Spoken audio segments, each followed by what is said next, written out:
The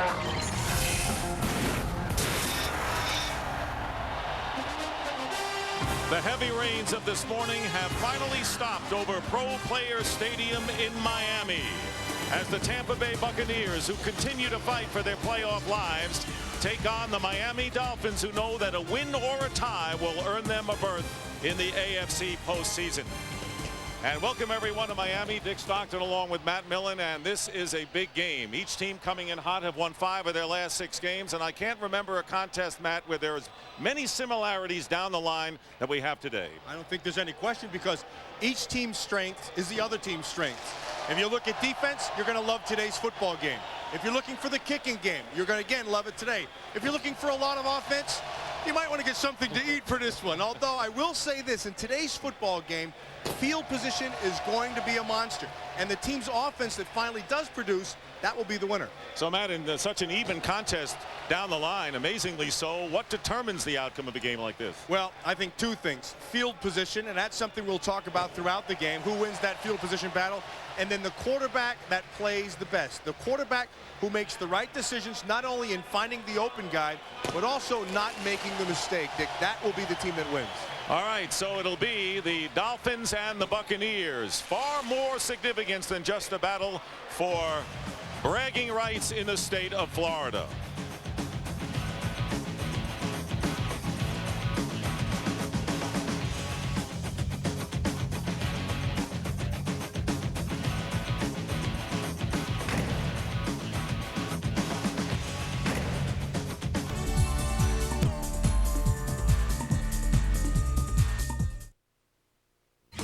You're watching the NFL on Fox. Think they're close? E-Trade, the #1 place to invest online, presents The Reese. Welcomes you to the following presentation of the National Football League.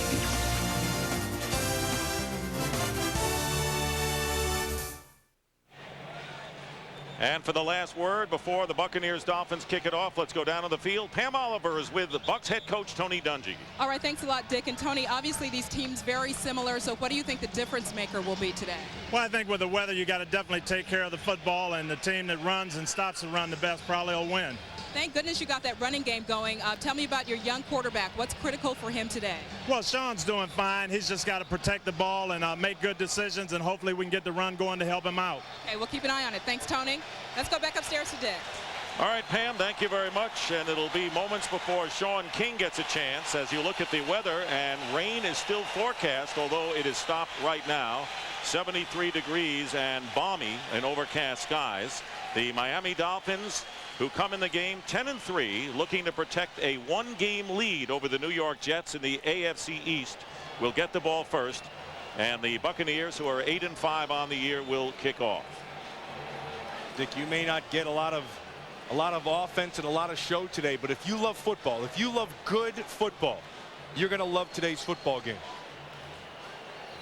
There is J.J. Johnson, who will be back there along with Autry Denson, as Martin Gramatica kicks off for the 70th time of the season, and it's a kick into the end zone, and Autry Denson returns for the Dolphins up to the 20-yard line, and a good return close to the 25. So Jay Fiedler takes over at quarterback. He has not thrown an interception in the last 84 pass attempts over 5 games. First, let's bring you the offensive line, and they have been solid with Webb, Dixon, Ruddy, Donnelly, especially the rookie Todd Wade at right tackle. Lamar Smith having a tremendous year at running back. Rob Conrad, the blocker. Tony Martin back in the starting lineup. Arondé Gadsden, the other wide receiver to start, and Hunter Goodwin is the tight end. Leslie Shepard on injured reserve with knee surgery. Didn't take long for the Bucs to walk up an 8-man. From the 24-yard line, Lamar Smith gets about 3 yards, with Derek Brooks making the stop for the Buccaneers. Matt mentioned both teams' strength the defensive unit. Up front for Tampa Bay, Marcus Jones and Warren Sapp, 2 of the top 6 sack leaders, with McFarland and Chidi Ahanatu. Brooks, Jamie Duncan, and Shelton Quarles, the linebackers. And in the secondary, Rondé Barber and Donnie Abraham, who's playing hurt at corner, John Lynch, and Damian Robinson at safety. Second down and 6, and here is Smith. And Robinson will bring him down about 2.5 yards shy of the first down. Good tackle by Robinson. When you look at what this Miami Dolphin offense is all about, Jay Fiedler right there is the guy who has done a very good job with being smart. You saw no interceptions, 84 pass attempts, good decision maker. That's what they want him to be. He's come along as a quarterback. He's not like he's a stiff. The guy can make some plays, but they don't ask him to do that. They ask him to be a field general, and that's what he's been. 2 tight ends on 3rd down and 1. Dolphins near the bottom in 3rd down conversions this year. And it'll be a pass play on 3rd and 1, and the pass to O.J. McDuffie is caught for the first down, and they make it by a yard. Shelton Quarles on the coverage. And Quarles is shaken up.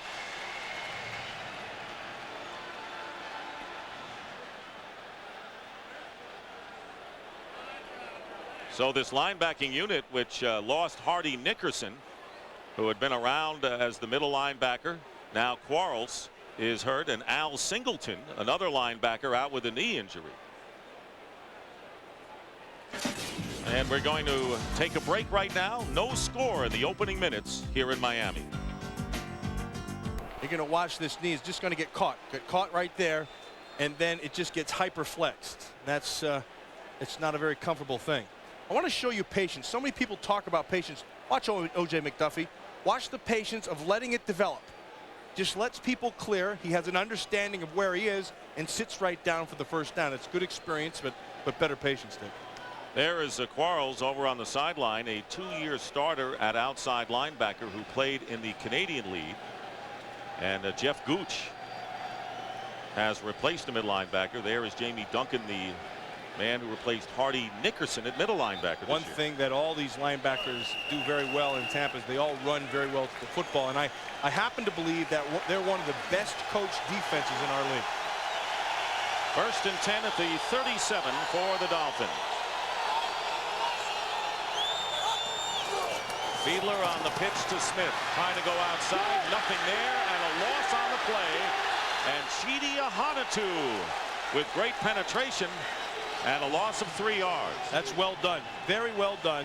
And see, what this defense is all about is about discipline. Everybody knowing where they have to be. Watch Chidi Ahanotu. He knows he has to keep outside leverage. So he takes Todd Wade on perfectly, gets rid of him with his hands, and makes the play. Everything on defense is controlled from gap to gap. And when you're well coached and disciplined, defense plays flawlessly. 2nd down and 13 at the 34-yard line. And Fiedler with play action has time, and he drills it, bobbled and caught by Tony Martin, and he'll be short of a first down by about a yard. So Martin, who suffered a foot injury in the 2nd week of the season, returning to the starting lineup with Shepard on the sideline. Well, this is nicely done by Martin, who's able to sit down in the zone, and the reason he can sit down is because it was time. And the play run, Jay Fiedler on the quarterback sneak, and the referee today, Bill Carollo. Position. No play is the call, and the crowd disapproves. Well, he said they weren't in position. The officials weren't in position. That's a good job by the offense of going on a quick count. Heck, they caught us. They got up there to the line of scrimmage, and bang, the ball came right away. Look, everybody has to be set. Not only does the players have to be set, but the officials also have to be set. So the crowd echoes their reaction.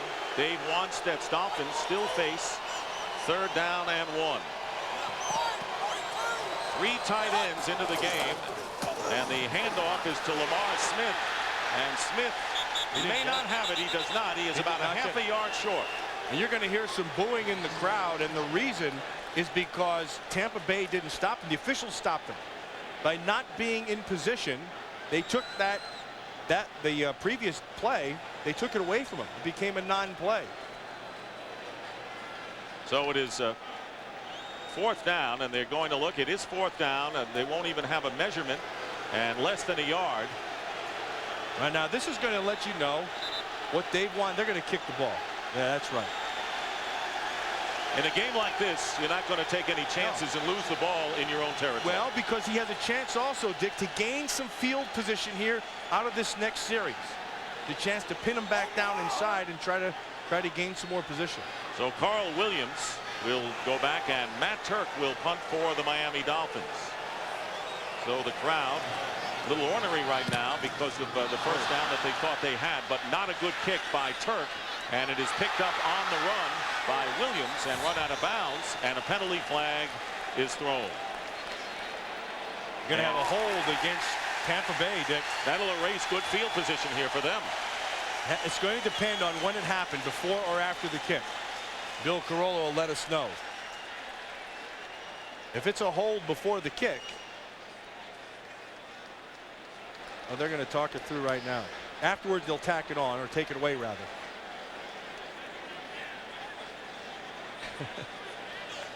You see Bill Carollo, one of the players are talking to him, get out of here. He is ignoring the players, and many of them pointing as you look at Wanstead and Tony Dungy.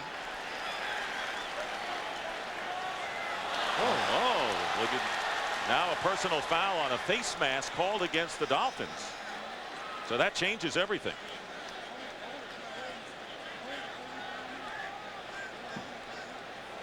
As I look at this and they sort this thing out, I go back to that third down where the Dolphins did pick up the first.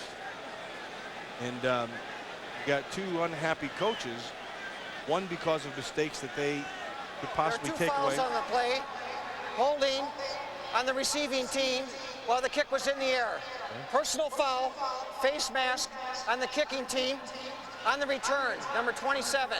By rule, the ball will be placed at the receiving team's foul, first down, timeout. Arturo Freeman, and now both coaches have a lot to say as they finally did sort it out. We'll take a timeout. I want you to watch right over here. This is where they're going to call the hold. They didn't really give us a number, but there's one right there on the top. Now watch him roll right through that thing. That's Nate Webster. The flag's going to fall right on top of him, and I believe that's the one they caught. That's the first one. Now the second, the penalty is going to be working right down here, obviously. Arturo Freeman 27 on Floyd Young 31, and that's a good call right in his kisser. And that's where Williams caught the ball, where they place it at the 24 on the offsetting penalties. So first down, and Warwick Dunn, who gained 210 yards, establishing a career high last week, gets the call as Sean King, who has managed to lead the team to 5 wins and 6 starts despite being a non-prolific touchdown passer. Up front, Pete Pearson, Randall McDaniel, Jeff Christie, Frank Middleton, and Jerry Wunsch. Dunn, Keyshawn Johnson, and Jacquez Green. The receivers, Dave Moore, the tight end. Following the gain of 4, 2nd and 6. And here is Dunn. And Dunn picking up a couple. It'll be 3rd down and about 5 coming up as Darrell Gardner made the stop. The Miami Dolphins with Taylor, Gardner, Bowens, and Nixon. And of course you'll see Trace Armstrong come in for pass rushing. Robert Jones, Zach Thomas, and Derek Rogers are the linebackers, and an outstanding secondary led by Sam Madison and Patrick Surtain, with Brian Walker and Brock Marion at the safeties. And Trace Armstrong, who has 15.5 sacks. First in the conference, comes in. Pressure on Sean King. And now still under siege. But King, who can escape, gets tripped up, but gets the first down for the Tampa Bay Buccaneers. That's the best I've seen him move, Dick. When I watch Sean King, I don't see a lot of escapability. I see a confident guy. I see a guy who knows the offense. I shouldn't say real confident, because I think since the Chicago game, as I went back and looked at film, it looks to me like he's lost a little bit of his confidence in terms of not wanting to make a mistake. But this was not a mistake. This was a good decision and a good job of making sure he gets the first. You can see Frank Middleton on Armstrong. They're going to keep it going all game long. This war of words started early in the week between these two teams who do not like each other. From the 36, here is Dunn cutting to the outside. And Dunn is chased down by Brian Walker after a gain of about 5 or 6 yards. You know, there's a lot of people in this league who do good things. There's a lot of people in this league play hard and do all those things. I have a lot of respect for Warrick Dunn. I think Warrick Dunn is raising his brothers and sisters. He's done a lot of things in the Tampa area in terms of being very, very kind with his money. I think this is one of the good people in the National Football League. Second down and 5, and Dunn cutting up the middle. Very slippery man to bring down, and he is tackled by the middle linebacker Zach Thomas about 2 yards shy of a first down. Warrick Dunn with Mike Allstott on the sidelines, and Allstott hoping to get back for the finale against Green Bay. Now is the featured running back, and that's only happened 1 game before in his career. Actually, I think he's better off this way, Dick, because a running back gets a feel for the game, and I believe you start getting your best football in the second half. There's Mike Allstott observing. Third down and 2 on the Bucs 44. Dunn went in motion. Sean King can't get away and is sacked back at the 40-yard line by Patrick Surtain. So the secondary getting in the act in the sack parade, and the Buccaneers will have to kick. Well, we said both teams were similar, and what you just got was the same thing. I mean, you got a little bit of the Buck medicine. What you also got, you bring Surtain from the corner. He's unaccounted for, but you also had good coverage down the field because Sean King had to pull it down fast. He felt the pressure, had to make a quick read, but they got the sack. So Jeff Ogden back deep for the Dolphins, and Mark Royals will do the kicking for the Buccaneers. And a good kick, forcing Ogden to call for the fair catch at the 17-yard line. So, game starting out as we anticipated. It's been a defensive battle. No score with 7:15 to go in the first. You're looking at a sterling group of defensive backs for the Miami Dolphins, as good as you'll find. They lead the NFL with 25 interceptions, 24 of them coming from their secondary. And now the Miami Dolphins with the ball on the 17-yard line. Bert Emanuel, who was released by Tampa Bay, picked up by the Dolphins, is in as the third wide receiver. The handoff to Lamar Smith going nowhere again, and a few extra red and pewter Bucks come into the act, and a loss of 1 yard. Hey, let's go back to that third down, and I'll show you what happened. You're going to watch Patrick Surtain. He's going to come. That's from that side. Who's going in the flat is Warrick Dunn. Look at this right here. That's where he is. He sees him right now. But he also sees Surtain in the middle, and he pulls it down. But he had the first down, and he has to recognize that the coverage for that is coming out of the secondary. That was a gimme. Ball had to be there right away. Second down and 11 at the 16-yard line. Jay Fiedler looking one way, going the other way, and his pass, and it's Oronde Gadsden, who has super hands, and he makes the sideline grab at the 45-yard line, and the Dolphins get out of trouble. He has super hands. This is a great, and I mean great, throw against cover 2.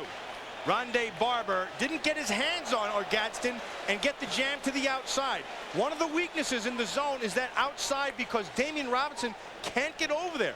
You can't get there in time, and so it's incumbent upon the corner to slow that route down. He didn't do it. Nicely thrown. First down. 28-yard gain as Fiedler goes to the air from the 45-yard line on first down.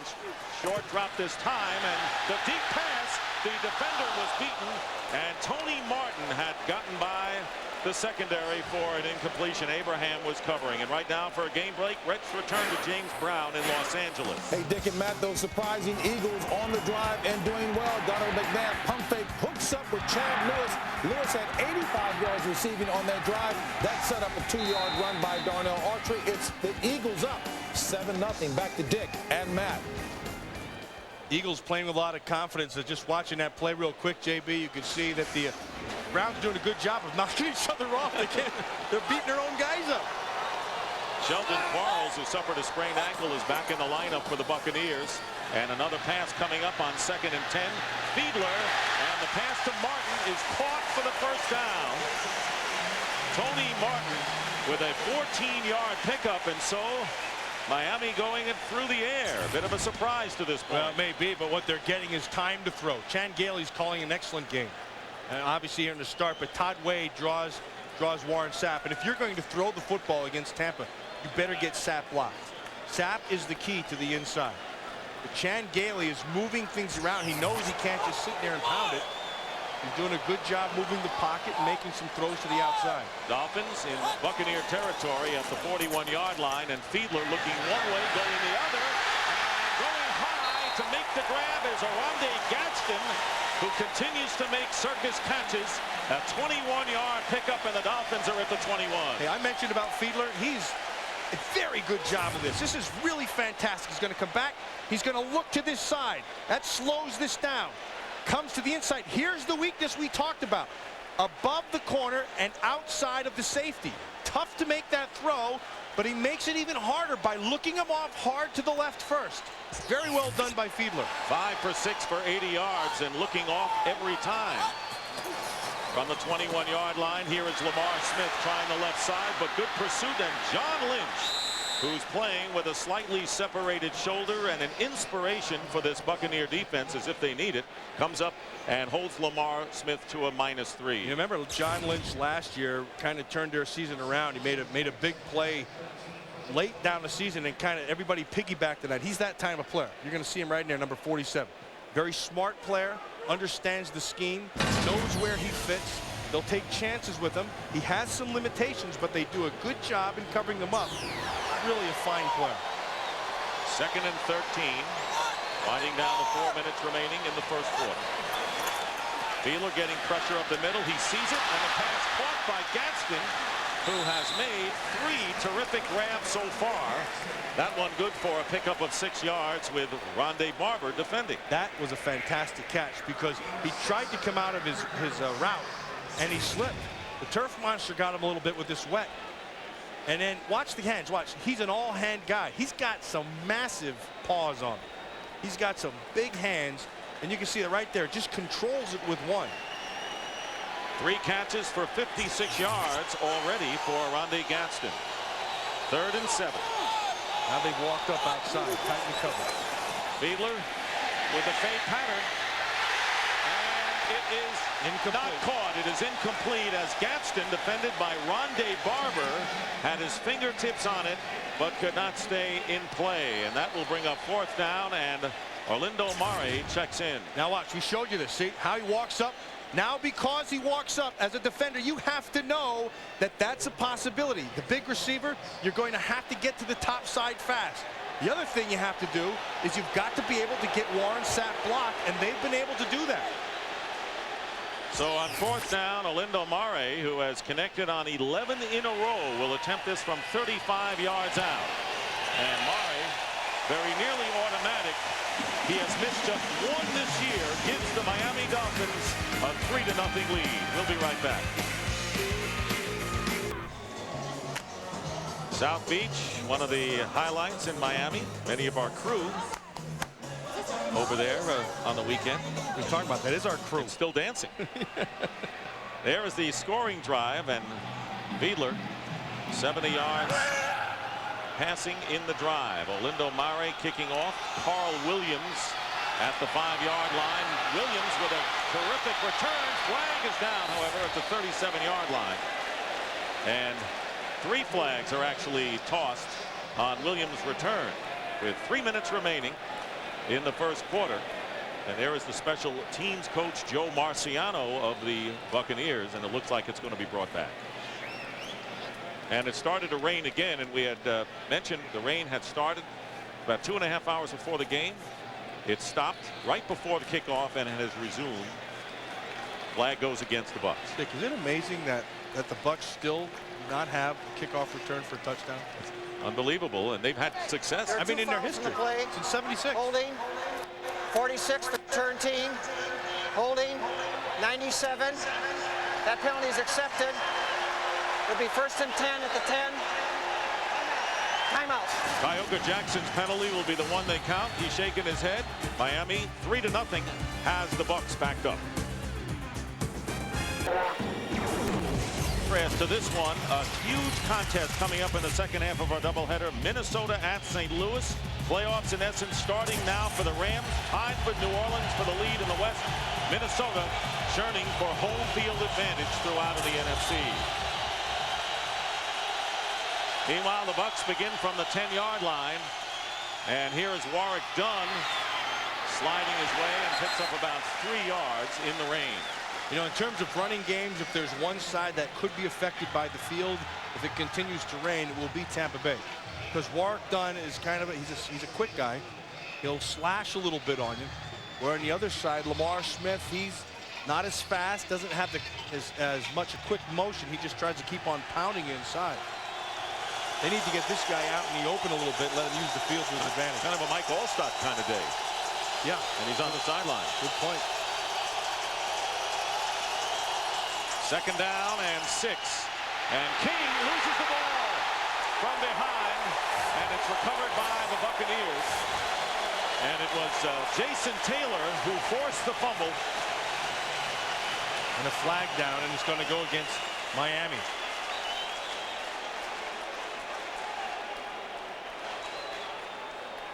Jason Taylor, they single block. These tackles can't handle Jason Taylor by himself. They need help. Too quick for him. 29. Defense. It'd be a 5-yard penalty from the previous spot. Automatic first down. And a very bad penalty for the Miami Dolphins, and that has plagued them all year. And talking with Dave Wanstead yesterday, they have been penalized, and this one really stings. Well, he got his hand on. Now you can't hold him. Now he has that shoulder, and they're going to call that the whole time. Sam Madison holding. And a 5-yard penalty, automatic first down at the 19.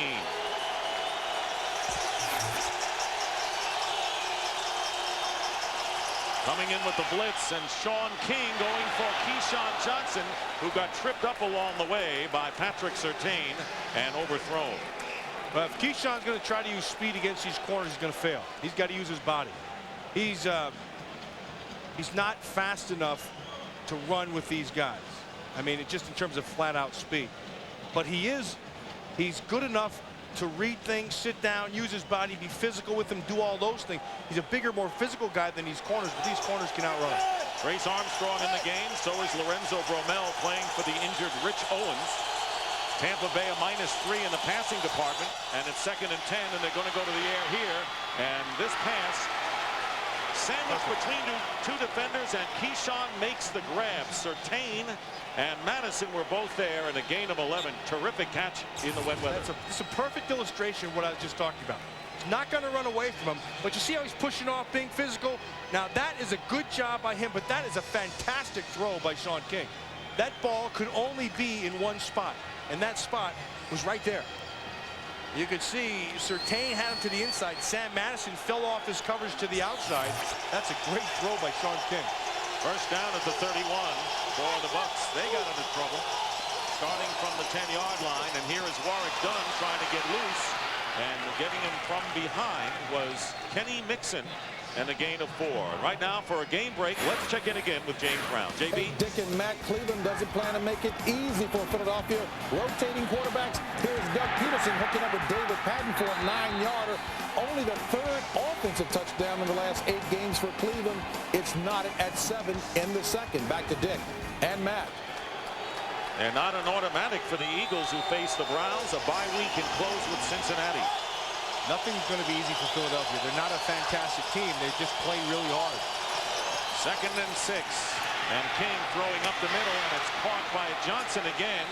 So get me the ball, and that's what King has done on this drive, and it is a first down to the 41 with Marion and Walker on the play. Well, that was nice. Just step and throw.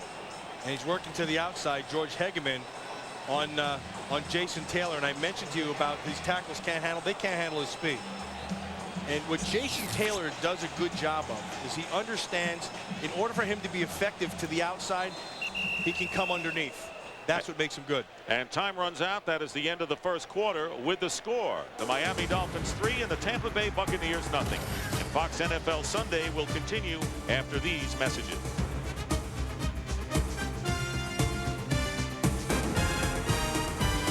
The second quarter, Pete Pearson, replaced by George Hegeman at left tackle, has a pulled calf muscle.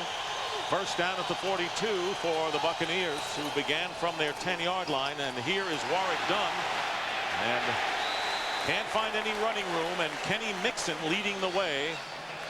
and no gain on the play. A lot at stake for both teams in this game, and for the Miami Dolphins, a certain surprise this year. They lead the New York Jets by 1 game in the AFC East. A win or a tie will get them in the playoffs, but they're looking to capture the division. But if they end up tied with the Jets, they would lose, since the Jets have beaten Miami twice, including that really tough to take overtime loss 40-37 back in October. 2nd down and 10. And this time King is going to throw after faking the handoff. He has time, throws in traffic, and the pass is intercepted. Ryan Walker picks it off for the Dolphins. He had Keyshawn Johnson underneath. He had Keyshawn Johnson, and he went deep instead. We talked at the start of the game about not only making the right read, but not making a mistake. There's mistake number 1. A rainy day in South Florida, and right now really pouring on Sean King, who was intercepted by Walker with his 7th interception, tied for the lead in the NFL. Dolphins get it back on their 31-yard line early here in the 2nd. Fiedler rolling out, getting chased by a hunter to it. It's intercepted. And it's the linebacker Jamie Duncan, and Duncan will go in and score for the Bucs. Did I mention mistake number 1, Dick? Let me introduce you to mistake number 2. A 30-yard run back by Jamie Duncan, and the Tampa Bay Buccaneers take a 6-3 lead in a sudden turn of events here. You know, General George Smith Patton said that the best defense is good offense, and that's what you're getting right. This is the Bucs' best offense of the day, and really that's on Fiedler, because it was just a poorly thrown ball. Well, you know, Tampa Bay has scored 320 points, a lot of them engineered by this defensive unit. Duncan's 2nd interception of the season, and now Martin Gramatica is on with a little more than a minute gone by here in the 2nd quarter, and Gramatica with the extra point, and Tampa Bay has taken a 7-3 lead over Miami.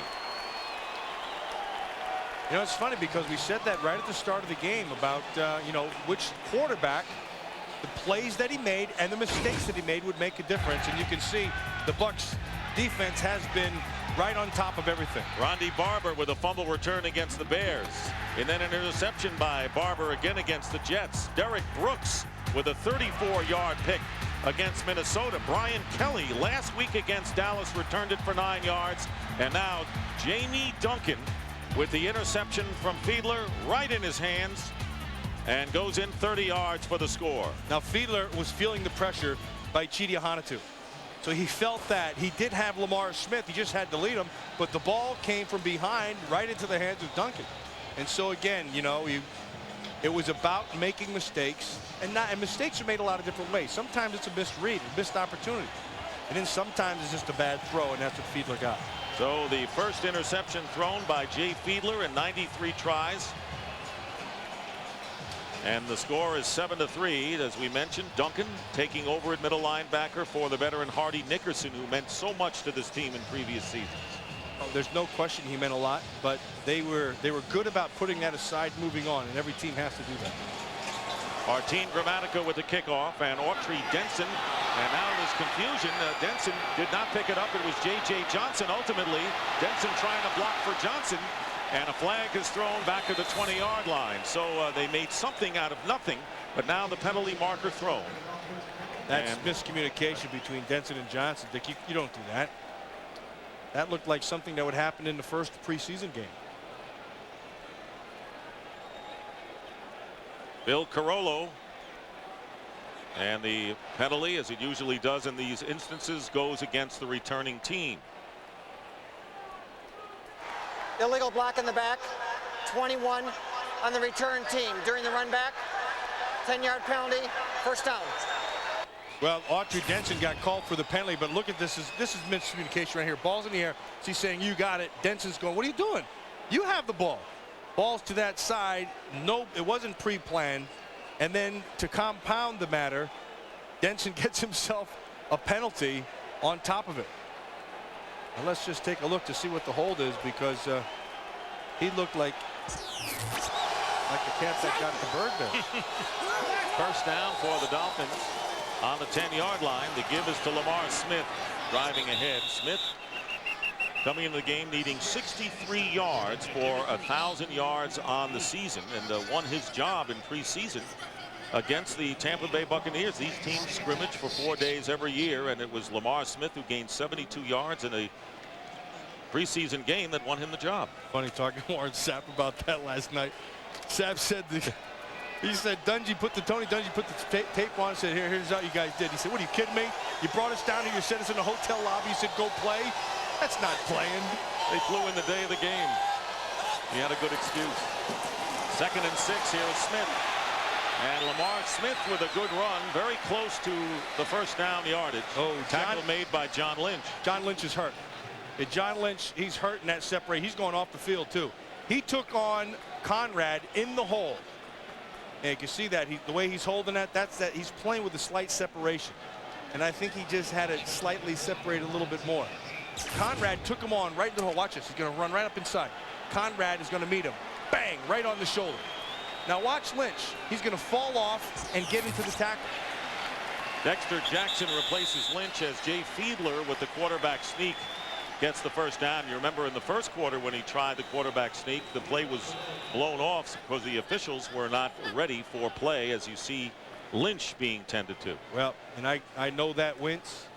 I have had those same things, and there's only one thing that's going to cure that thing: time. And you're not going to have time. And so the next thing is you have to play football hurt, and you have to play it with a little help from your medical doctor. That's the only way you're going to be able to tough it through, because that's a painful thing, and it's not leaving you. Any guy's going to tough it through, it'll be number 47. The play clock has run down, and a delay of the game penalty will be marked off against the Dolphins. Delay offense. 5-yard penalty. Remains first down. And that's just carelessness, but penalties plaguing the Miami Dolphins, and Dave Wanstead shaking his head. It's been a good year, but not in the penalty department for Miami. You see, John Lynch was about to walk in over there on the sideline, and Herman Edwards put his hand from him and said, hey, slow down a little bit. Let's just take this a little slower than you want to. Monty Kiffin, the defensive coordinator, just let him catch his breath and let him feel that shoulder a little bit more. 1st and 15, back on the 16-yard line. Play fake and the pass out of the backfield to Rob Conrad, the fullback, and Conrad out to the 24-yard line.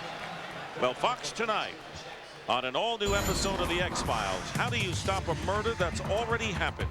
Join Special Agents Scully and Doggett in an all-new episode of The X-Files tonight at 9, 8 Central on Fox.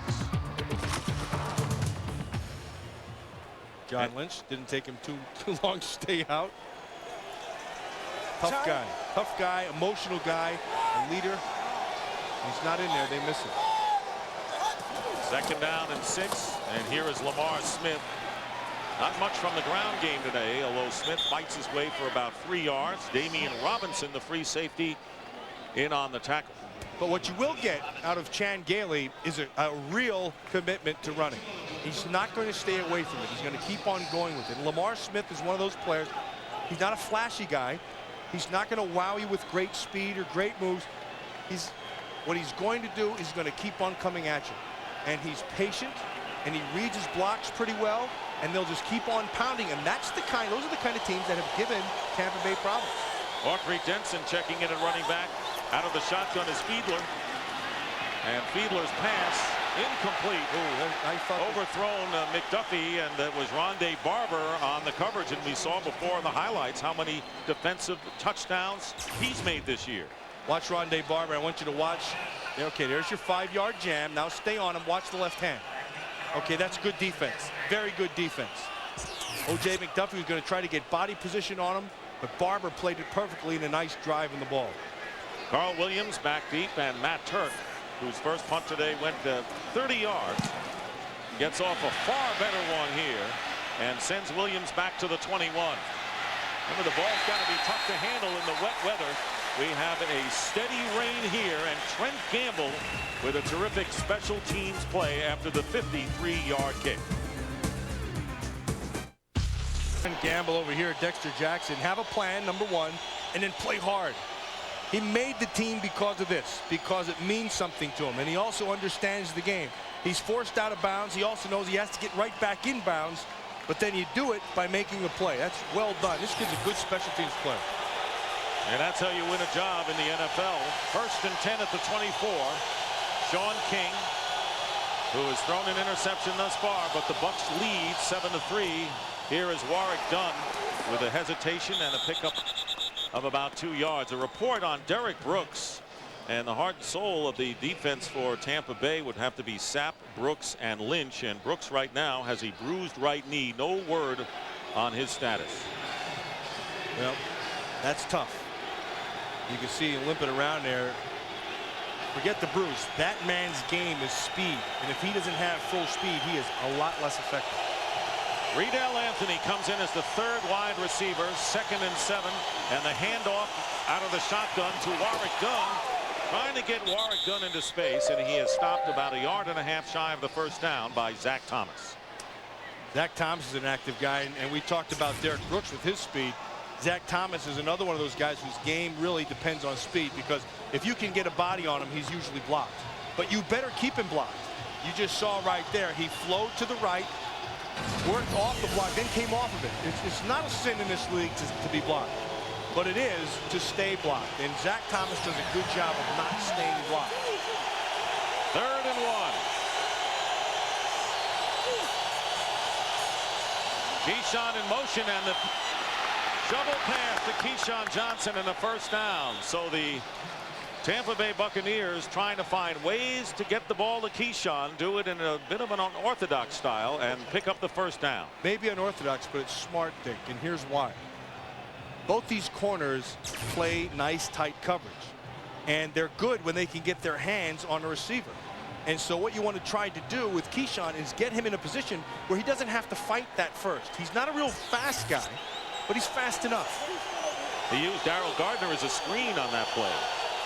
First down at the 36 for Tampa Bay, and here is Warwick Dunn trying to pick his spots, and he gets it out to the 40-yard line, a gain of 4 yards, and it was Jermaine Haley, number 94 for the Dolphins. I really like Warwick Dunn. I am a big fan of his because, you know, he's very good in the inside running game. He's not a big guy. He's hard to see, especially behind that offensive line. And then what he does is he stays nice and low, and then you'll start flowing, and that if you're a fast flow defense, which this Dolphin team is, that's where he'll beat you, because he'll bring it back. 2nd down and 6, the ball at the Tampa Bay 40. Back to throw. And the pass is high, and a flag is down. Keyshawn Johnson was the intended receiver, and Brian Walker very nearly had his 2nd pick of this first half. And there is a penalty, and that will be a goal against the Dolphins. It's going to be a hold. Holding, 52, defense before the pass. That's Robert Jones. 5-yard penalty from the previous spot. First down. And another first down as a result of a defensive penalty. You're going to see he's going to work down inside against the zone right here on Keyshawn Johnson. And that's what they're going to call right there, that hold to the top shoulder. But that's not a good throw or a good decision by Sean King to throw inside, because the safety, Walker, is sitting right there. I mean, that's one of those things that you could get your receiver killed. First down following the penalty for the Bucs on their 45. Here is Sean King, chased from the pocket and running room. He'll get the first down. Zach Thomas comes over, but not before Sean King picks up 12 yards to the 44 of Miami. That was a good job by Sean King. Very well done, because one of the things that happens when you play that man coverage, you lock on as your back is to the quarterback.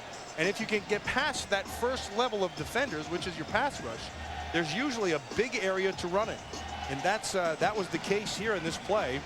Sean King came out of that pocket, saw there was nothing but green, and took advantage of it. So twice today we've seen Dolphin defensive penalties giving the Bucs a first down. Trying to take advantage of it, and here is Warwick Dunn. And Dunn is stopped by Jason Taylor from behind, but not before he gets about 4. Now, this is the previous play. This is Warwick Dunn. You're going to watch him.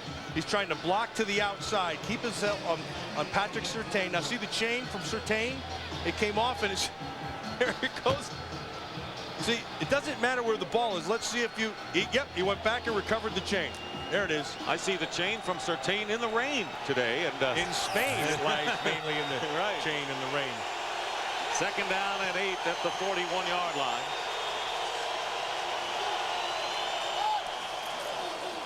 And he'll give it to Dunn, trying to go outside. Finds an opening. And terrific running by Warwick Dunn, and the Buccaneers should have another first down with Derek Rogers on the tackle as we check in with James Brown for another game break. JB? Well, Dick and Matt, on the Plains in Cleveland, Donovan McNabb, who's 8 of 10 for 171 yards in the first half, throws this touchdown toss to Terrence Small, 24 yards. That knocks it up at 14. Back to the poetic ones, Dick and Matt. Thank you, JB. And we thank thee. That's pretty pathetic, isn't it? How about Warwick Dunn? He has been anything but pathetic, leading the charge in the last 3 games. And the handoff to Robbie Abdullah. And Abdullah giving Warwick Dunn a breather. May have another first down. Brock Marion on the tackle, and it's very close as the Tampa Bay Bucks are running the ball well. Nice job of blocking right at the point. And then you have to get help from the outside. But I want you to watch right inside. Very nicely done, right? Boom, right there. Look at that. Has him going backwards. And then once he's on that outer edge, he can take advantage of that. You can't get there if you don't get a block from your wide receiver. Keyshawn Johnson blocked Surtain, and he did a fantastic job. As Charles Kirby, the fullback, 48, who did the first thing, and then he picked up a little help from his friend on the outside. That's how close it is, and it is a first down. So Robbie Abdullah, who gained 38 yards on 10 carries last week in the Bucks win against Dallas, gives Tampa Bay a first down inside the 25, and the 9th play of this drive coming up. You know, a guy like Charles Kirby, number 48, in games like this, when you have a smallish linebackers, they're invaluable. You can be physical with those linebackers. You can get some vertical separation and get Warwick Dunn in there to make a play. 2 tight ends for the Bucks from the 23. Actually 3 tight ends, and Dunn escapes 1 defender and carries Brock Marion to the 20-yard line. He's running very well, and he's running on a soft field. Must have good shoes. May have probably gone. There's 3 size cleats you use in this league. There's 1/2 inch, 5/8, and 3/4, and sometimes it doesn't make a bit of difference. Some guys just know how to run in bad conditions. They're mutters, and Warwick Dunn does a good job of shortening his stride and keeping his feet under him. 48 yards for Dunn on 13 carries. It'll be 2nd and 7. Robbie Abdullah, the lone setback. And they go to Abdullah, finding an opening, and the Buccaneers, who felt they could run against the Miami defense, doing it right here on this drive, short of the first down, but inside the 15 with Surtain on the tackle. Nicely done by the right side. Good job of that offensive line of just getting on people. Remember, Miami's defense is not very big, and so if you get a big body on them and you let Abdullah get into a little bit of space, you're going to be fine. This is Tony Dungy's style of football right here. Right here. This is what he likes, and Les Steckel is calling an outstanding game, and right here in this drive. I should say an outstanding drive. 3rd and 1. Abdullah, not this time, and storming through to make the play, Darrell Gardner, and a loss of a couple. Well, the Lehigh engineer got met right in the backfield. Gardner did a good job of slipping his block, 92. Watch him. They come down inside. He worked off of McDaniel. He just slipped the block. Got into the backfield and made the play. They were just going to try to power right at him. So they needed 3 yards, and they couldn't get it thanks to Gardner. And now Martin Gramatica is on to attempt a field goal. Gramatica has connected on 16 straight field goals and can set a team record if he connects here. And he doesn't. The kick is no good. He hooks it. And not only does the streak end, but Tampa Bay comes up empty with 2:52 remaining in the first half. The Bucks leading 7-3. as we watch Martin Gramatica shank one to the left. I guess you call that a hook in the golf world, Dick, huh? Yes. Yeah, you could just see right, just a little bit of slip by the left side, but basically he just missed it. Normally, Gramatica has been automatic from 34 yards, and that was one that Tony Dungy would count. And there you see helping out the officials was Dave Wanstead. So they bit the bullet there because Miami committing the defensive penalty, allowing the Bucs to keep the ball. Gramatica sits alone as the Dolphins get it back on the 24-yard line. Derek Brooks is in the game as Jay Fiedler looking for a target, won't find one, and gets sacked, and a loss inside the 20. James Canada with the pressure. John Lynch there, and Fiedler is shaken up. So Fiedler, who got hurt on the first play of the game against the Jets and missed the game at Indianapolis. And there you see the backup, Damon Heward, and he may get the call. Coming up, we'll take a time. Jay Fiedler on the sidelines has to be there for at least one play, as Damon Heward, who battled Fiedler for the starting role this year and lost it, has started one game, started 5 last year in his 4th year out of the University of Washington. 2nd down and 15 with Heward the new quarterback, and a fake end around and the handoff to Lamar Smith. It was 3rd down and 15. Here's the injury. Well, Lynch set him up. Canada came from the backside. Watch his left elbow first, and that, of course, transfers up into the shoulder. And what he was trying to do, he was trying to find Tony Martin on the crossing route right there. But he was running through his zone, and he was picked up perfectly by Robinson. Now, once he broke back to his right, that's when Gadsden tried to come back to help him. And, of course, as he was coming to help him, that's when he got smacked in that shoulder. 2-minute warning, a left shoulder injury. Coming up on the Visa halftime report, JB, Terry, Howie, and Chris with scores and highlights from around the league, and our Fox Sports ticker will have up to the second stats. That's all coming up on the Visa halftime report. Working on Fiedler and Heward, who took over after one play in a 20-3 loss to the Jets, then was the quarterback in the win at Indianapolis next week. Looking at 3rd and 11 and a handoff to Autry Denson. And Denson will be stopped 10 yards shy of the first down. John Lynch coming back in the game after suffering an injury and now forcing the Dolphins to punt. Lynch played that very well. And a timeout called by Tampa Bay. And will be Warren Sapp, always talking, always smiling. And always playing hard. Yes. Matt Turk will kick from the 10-yard line, and Carl Williams is back deep for the Buccaneers, who have 2 timeouts remaining, and it takes a Miami bounce picked up by Williams at the 30, and he dives to the 35-yard line. There's my guy Gamble right on top of that thing again. Trent Gamble. Trent Gamble is in this league. He can run pretty well, but he's in this league because he wants to play. I mean, he plays very hard all the time. Now, again, you have to have a plan from the start. Working against Rondé Barber, he just runs through everything. Look at this. Find the football. I like that kid. I think he's a good player. I think he's a good special teams guy. Undrafted rookie from University of Wyoming. There you see trying to keep the football dry as we get set with 1:41 remaining. The Buccaneers at the 36-yard line. For those of you who are wondering at home, each football game gets 36 balls. You get 18 and a half. 6 kicking balls and 12 regular field balls. So it's up to the umpire to keep it dry. Out of the shotgun, Sean King, and the inside handoff to Warwick Dunn. And the Dunn, with a flag thrown from upfield, is tackled after a lot of dancing and very little yards gained. 1 thanks to Terrence Shaw and Brian Walker. And the holding penalty against the Bucs. Adele Anthony was out there, number 85, trying to give him some help. Holding, 85, offense. 10-yard penalty from the end of the run. Remains first down. Well, you know, they're not. I don't even want to say that that's an attempt at blocking. That's kind of feeble. See, they got the hand right there. I mean, if you're going to hold the guy, really hold him. That's not much. As a result, 1st and 19 for Tampa Bay, back on their 27. And the give is to Warwick Dunn. Very little up the middle.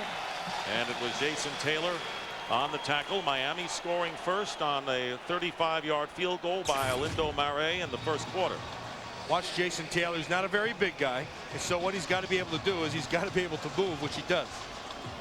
He's gotten better in the run game, but if you can power him, he's got problems. There's not a lot of Jason there, but he has great quicks and excellent movement, and he uses that to his advantage. And he's teamed up with Trace Armstrong for a devastating duo. Who's now in right now on the other side. You got Armstrong on the left, and on the right you got Jason Taylor. The Bucs have called a timeout, their second. There's Jay Fiedler, who wants to start to throw again. Well, actually, what he's going to do, Dick, it's not his right arm, it's his left arm. So he's trying to feel what the ball handling part of it would be like.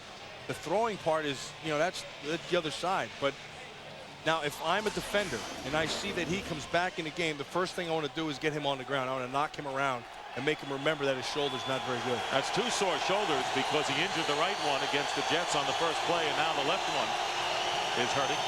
Second down and 18. The Buccaneers with one timeout remaining, and again they go on the ground to Warrick Dunn, and he goes on the ground after a minimal gain and pressure that time by Jerry Wilson. And right now the Bucs having trouble moving the ball against this defense. And a timeout now called by Miami as the Dolphins visualize getting the ball back in another down and maybe setting up a possible field goal at least. Let's take a look at the NFC playoff picture and what's at stake for Tampa Bay among others. The division leaders are the Vikings, Giants, and the New Orleans Saints. No one thought of this when the season started. The Vikings have already clinched the playoffs. The wild card leaders right now, the Eagles with Tampa Bay second and the Detroit Lions third. And still alive are the St. Louis Rams and the Washington Redskins. And who would have figured at this stage that the Rams, the defending champions, would be in that plight? This team right here, that's the only team that controls its own destiny. They win out, they can control what's in front of them. The Rams, they don't. Although they still have to play New Orleans. Third down and 19. And the Dolphins trying to stop the Bucs and get the ball back. And on the screen pass to Warrick Dunn. And Dunn will be tackled at the 30-yard line. And Miami will get one last chance. They call the timeout. And it comes with 34 seconds remaining in the first half. There right in the middle with the hat is Mike Shula, who now works for Dave Wanstead as the quarterback coach and was the offensive coordinator for Tampa Bay before replaced by Les Steckel this year. And who you see he's talking to is Fiedler.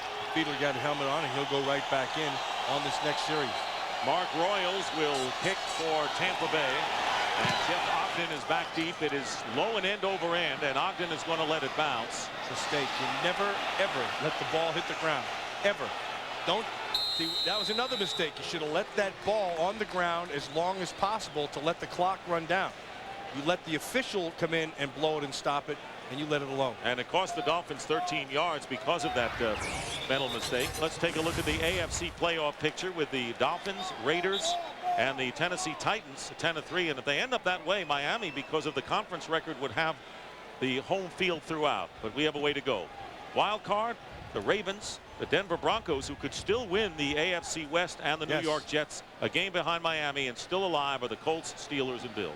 Well, the two teams that I'm keeping my eyes on are the best kept secret in the National Football League is in Baltimore.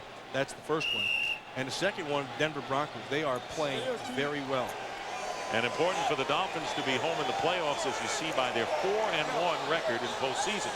So Jay Fiedler is back in the game, out of the shotgun. And Fiedler with seconds left, and the ball is tipped and intercepted. And Shelton Quarles with the interception. So Quarles, who was shaken up before with a sprained left ankle, came back in the game, and on the deflection gets the second interception by a Tampa Bay linebacker. Well, it's just stepping through. It looks like that ball came off his hand to the backside, like it almost slipped out, because the ball was thrown behind and Quarles was just sitting back there. It gets tipped up by Brooks, as you can see. But from the front side, as he stepped to throw, it looks like the ball just didn't come out right. And for the second time, we have an interception on the first play of the drive.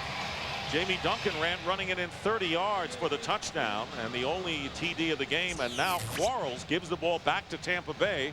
Not much time left, 13 seconds, but the Bucs still have one timeout to go.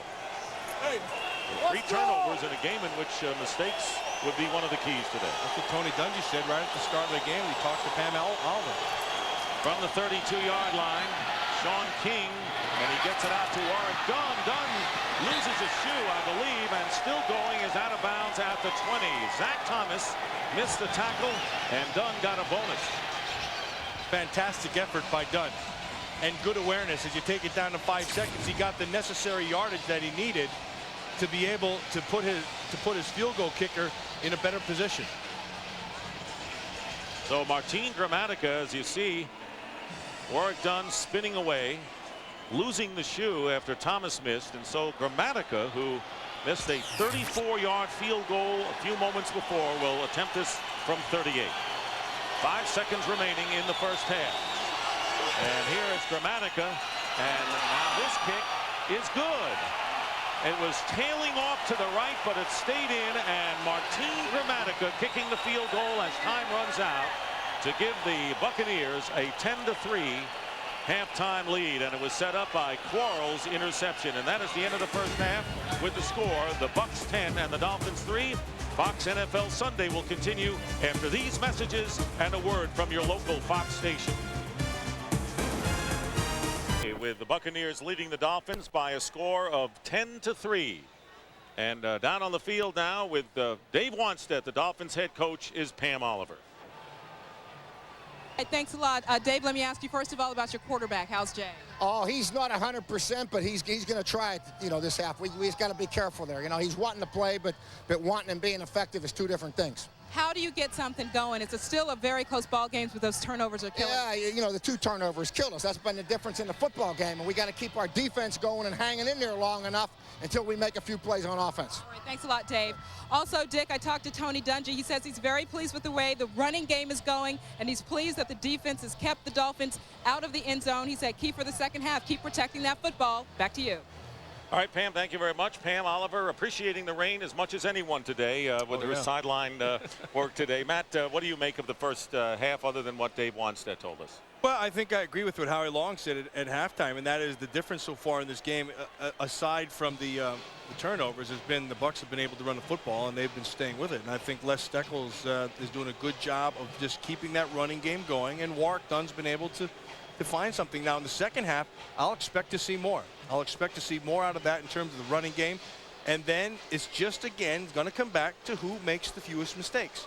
We started this game, and we said it would be the quarterback that either made a mistake or missed a read or missed an opportunity.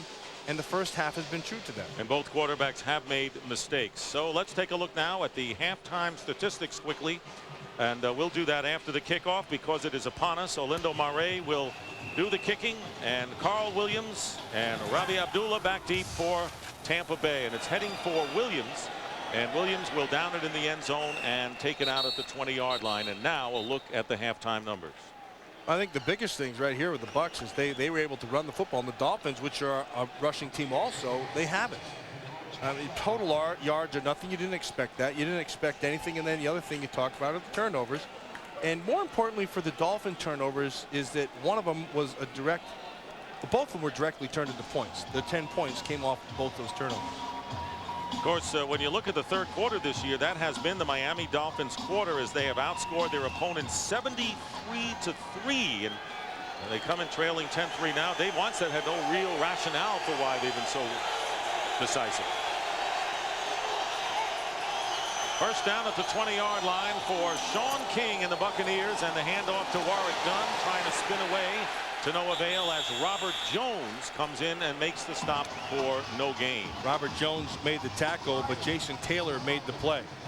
Jason Taylor played that defensive end, working over there on the tight end and on Dave Moore, and so he just took it on and he held the outside. So his responsibility is outside.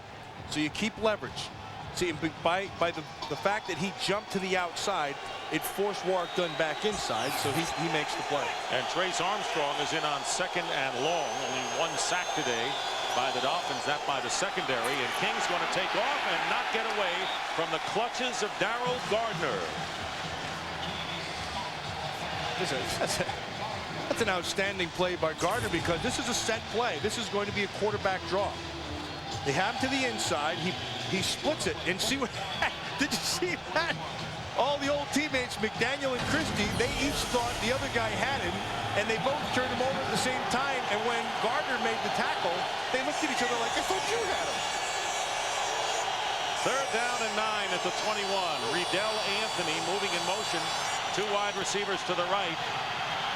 King escaping from pressure, but getting chased down again, will run. There's a flag down as King goes out of bounds. About 2 yards shy of the first down. Chased by Patrick Surtain, but holding will be the penalty against the Bucs. Dunn with 49 yards on 16 carries at the half. He caught 2 passes for 15 more. I would suspect you. Holding on the right tackle, number 79. That penalty is declined. 4th down. That's George Hegeman, who is working on Lorenzo Brumell. And they can just single up on these tackles. You get an excellent pass rush. Jeff Ogden back deep, and Mark Royals will punt for the Buccaneers. Not a good kick, a line drive kick. Flag is down, and Ogden brings it up at about the 47-yard line. So pending the flag, which is back near the line of scrimmage, good field position for Miami. That's going to definitely be on Tampa Bay. I saw it from here. See, the official has to look at the cross wing, which I believe is holding 24 of the kicking team before the kick. That penalty is declined. Receivers are keep the ball. 1st down. So Damian Robinson holding, but who wants to pass up the ball nearly? See, the Dolphins begin from the 47-yard line, and the pitch goes to Lamar Smith, and Smith dragging the defender Jamie Duncan, and a gain of nearly 9 on 1st down.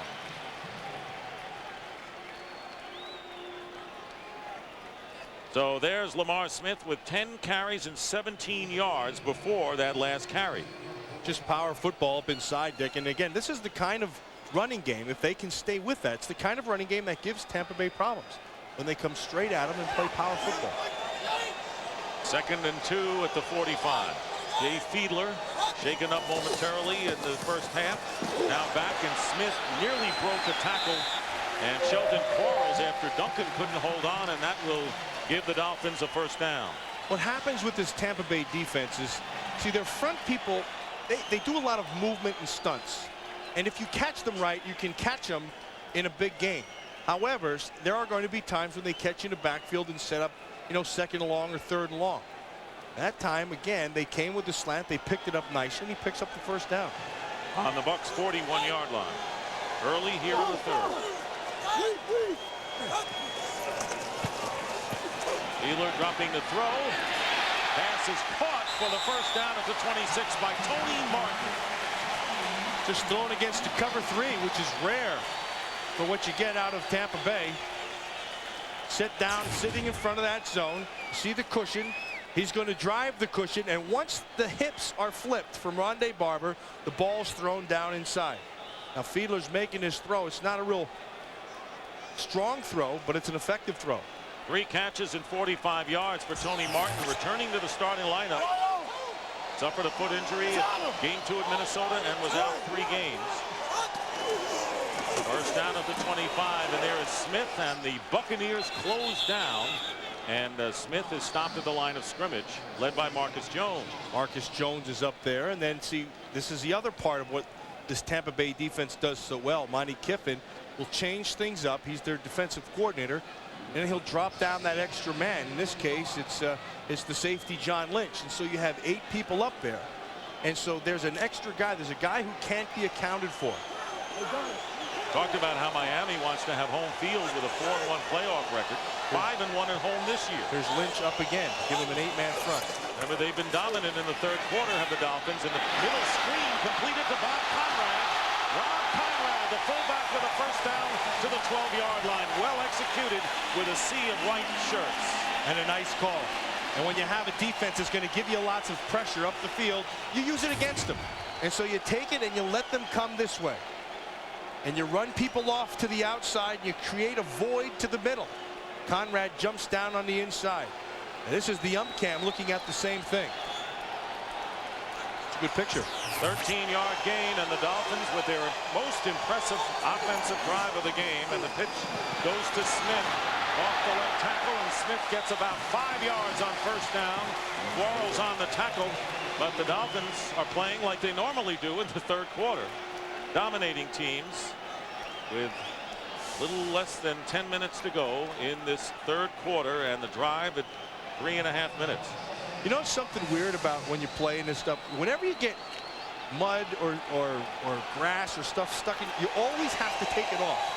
You always do, no matter what. Regardless when in the play, you just start finding yourself picking things.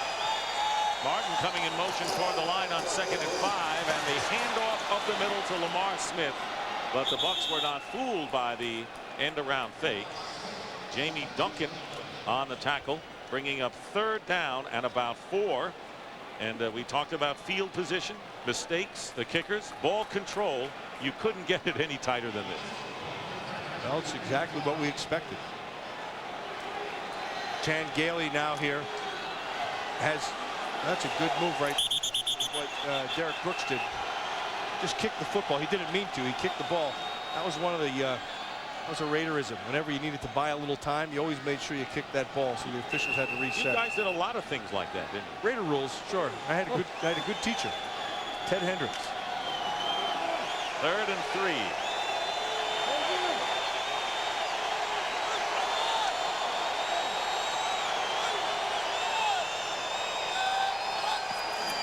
Here's Fiedler and throwing the fade, and it's knocked away by Rondé Barber. Intended for Rondé Gadsden, and Barber with a big play prevents the Dolphins from getting 6, and instead will have to try for a field goal. That, Dick, I believe, was not a poorly thrown ball. They were going to try the fade to the outside, and it hung, and Barber was able to redirect and come back underneath. That's good awareness by Barber, because if he had just played the position and expected that fade and played to that, he would have been beaten. So Fiedler back in action brings the Dolphins close, and now they have to rely on the right foot of Orlando Marais. This will be a 23-yard field goal, and the kick is good. So Orlando Marais, with his 2nd field goal of the game, brings the Dolphins to within 4. This is what Fiedler sees. He's the cushion here to the outside. The Bucs are going to bring the safety to the inside. He has to pick it up. Now, because of this cushion, I don't believe he wants to try to run a fade. He's going to try to run that out ball. But the ball, it just floats on him. There wasn't enough mustard on it. And because of that, Barber, who really had been out position, he had him on the inside hip where he wanted him. He's able to adjust and knock the ball away. So Orlando Marais, who kicked the field goal moments ago, going for Carl Williams at the 12-yard line. Williams tripped up at the 30-yard line by Trent Gamble, who continues to have a superlative game on special teams. Moments ago, Jay Fiedler having his shoulder taped. You know, and just watching him and watching his body language, seems like he's concerned to take the snap and then kind of feel it coming back. This is him. He went back into the dugout under the stadium, and he's trying to. And that's going on right now. Yeah. First down for the Bucs at the 30-yard line. Warwick Dunn going up the middle and is stopped by Jason Taylor, and a gain of 4 yards. So Fiedler now coming back out after being taped up and going inside. Been the drama here. He's concerned with his ball handling. That's his major concern. Just looking at it, I mean, I would be concerned with more than my ball handling. I think Dave Weinstein's going to have to make a decision here shortly. 2nd and 5.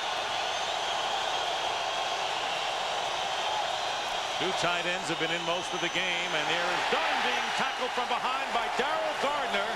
And Gardner and Taylor really stopping the run for the Dolphins, and a loss of 3 yards. Watch Gardner. See, he's in a 3 technique, and they're expecting Hegeman to come down on him, and that's really a hard block. If you don't get him right now out of that technique, you're dead.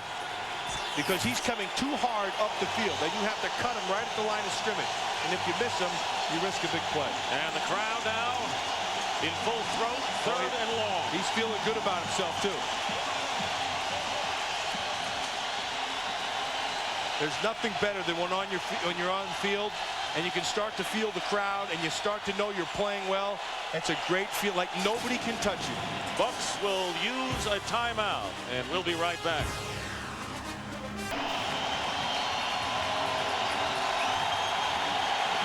We're back, 3rd and 8 for the Buccaneers after they call the timeout.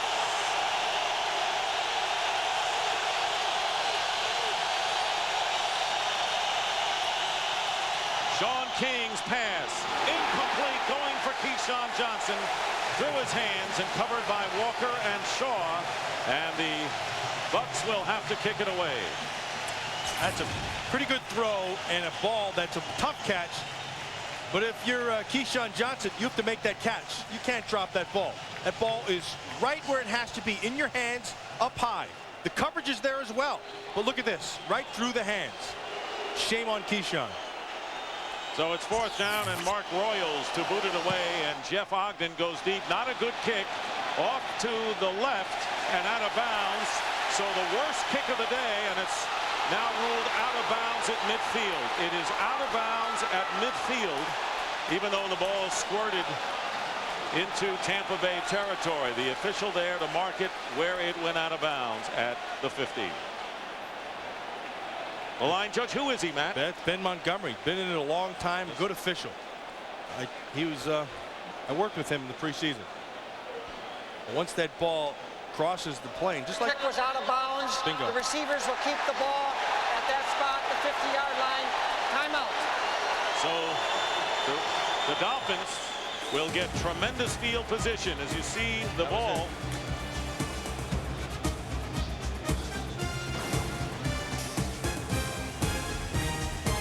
Here's leading the Dolphins 10-6. Jay Fiedler, who had his shoulder wrapped, is back in there, but the Bucs defense has made a habit of knocking quarterbacks out of the game. Chris Chandler, Brett Favre, and Rob Johnson previously. Meanwhile, at midfield, great field position for the Dolphins, who trail by 4. Fiedler is going deep, and the pass is incomplete. Gadsden was the intended receiver, overthrown. And right now, let's check in with James Brown for a game break. JB? Dick and Matt, no case of overthrowing here. Donovan McNabb, Matt, he just continues to improve. Hooking up here with Charles Johnson. He's already thrown for over 300 yards, tied a career high with 3 touchdowns. And, of course, Philadelphia's in the playoffs with the victory, up by 14. Back to Dick and Matt. you can count that one. That defense of Philadelphia is very good. And you're right, JB.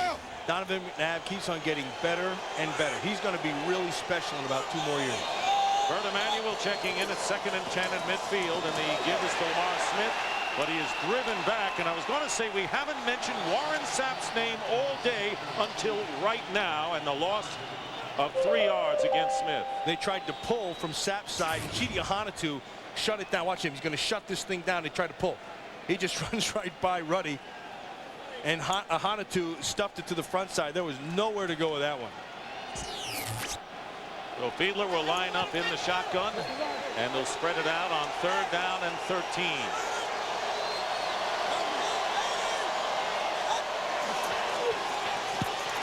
Fiedler looking up, drills it.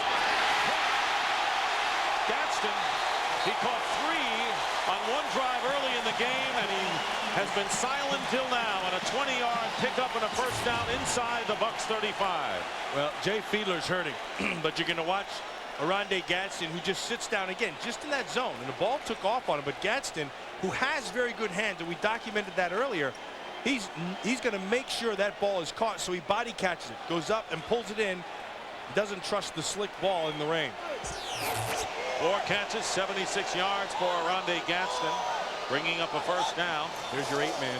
On the 34, and Smith is tackled quickly by Nate Webster, coming back home after playing his college football at the University of Miami. The rookie is a 3rd-round pick. So Webster, with a homecoming, makes a good tackle on Smith, bringing up 2nd down and 9. You know, just their time that they spent together, both these teams, in the preseason. I think there's a little more familiarity there, and I think that's why we're getting so much jabbering going back and forth. Guys are flapping their gums a lot today. Warren Sapp says we don't like each other, even though we don't play each other that much. Second down and 9. Here's Fiedler. He's got another one. First down to the 20. Tony Martin this time. And Ronde Barber defending. So they started at midfield, and the Dolphins are now down to the 20-yard line. First and 10. While Jay Fiedler may not be throwing a perfect ball, and it is flopping around out there, it is, however, effective. And this is the second completion in a row, this time to Tony Martin. And with a quarterback throwing this way, for me, I might change things up a little bit because he's not going to be that accurate. Here's Lamar Smith making a couple of tackles. Still going, and he's down to the 1. Oh, what a run by Lamar Smith. Powerful, Dick. Powerful run. Ran right through John Lynch's tackle at the line of scrimmage, actually in the backfield. Then ran right through another one down the field. Watch this. Just pure power. Watch. Here's Lynch. There's the first one missed. There's the second one missed. Third one just tripped him up at the end was Nate Webster. Good job of blocking on the left side as well, of just power football on the left side. And this is the Dolphins quarter. They've outscored the opposition 73-3. And a timeout called by Tampa Bay. That is the second timeout called by the Bucs. And we're still in the third quarter. That'll leave them with only 1 if this game goes down to the wire, and it has every indication it might. And Lamar Smith has 36 of his 53 yards rushing here in the third quarter. Well, you mentioned it earlier, Dick. The third quarter belongs to the Dolphins. They've just been explosive. 73-3 in terms of scoring. But more than that, it's just that they come out, and I happen to believe that it has to come down to adjustments at halftime. You make the appropriate adjustments and you move on. Well, America's favorite pregame show heads overseas for 2 days of analysis and adventure aboard the world's most advanced super cruiser. The crew of the USS Harry S. Truman welcomes JB, Terry, Howie, and Chris for a full weekend of hijinks on the high seas. The voyage sets sail this Saturday at 11:30 Eastern, 8:30 Pacific, and continues next Sunday at noon Eastern and 9 Pacific. Only on Fox. What an enterprise to go over there and do a pregame show. Unheard of, really. I think it's fantastic. I think it's great. It reminds me of the old Bob Hope USO tours. And our boys are over there taking care of the troops. That's excellent. Yes. First and goal at the 1. And the handoff, Lamar Smith. He's in for the touchdown. And the first offensive touchdown of the game for either team. Yeah, but that was just pure power. Pure power, nothing fancy, just straight ahead. My big guys and your big guys, and then you try to stop me.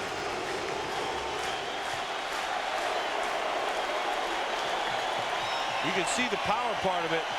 Dave Wanstad's happy, but I think that might be the first time I've ever seen a player go over and pat the mascot on the beak. Orlando Murray with the extra point. Flag is down. Murray with a penalty marker down. There's the ump cam. There's the touchdown into the end zone. Just the pure power. There's no foul in the play. The extra point is good. So the Dolphins' last 2 drives were set up by short punts by Mark Royals. They took advantage with a field goal, and now the go-ahead touchdown as the Dolphins lead. Mark Royals coming up short, allowing the Miami Dolphins to get a field goal and a touchdown, and regaining the lead 13-10, a lead that they had in the opening quarter. So the third quarter proves to be a charm to this point with 3:18 to go. We showed you that power. Jay Fiedler is just everybody on somebody. Nice job by the tight end. Nice job by the fullback. Now here's the finite right here at the end. He's looking for somebody, and he wants to get excited about with. And so who does he go? He gets a beat to the face. TD. Oh, TD to Dolphin. Things are really not looking good down here. Well, it was the 18-yard punt that set it up. 50 yards. And Smith with his 11th touchdown rushing. The kickoff is taken by Robbie Abdullah. And the special teams play coming up big once more for the Dolphins. Tommy Henricks that time, and another flag is down. Penalty marker with 3:08 remaining in the third quarter. And the Dolphins up by 3. Dexter Jackson is trying to plead his case, which means he's probably guilty of something. Is that how it works? Yeah, oh yeah. Not me. I wasn't at fault. Now they got a point drill going on out here.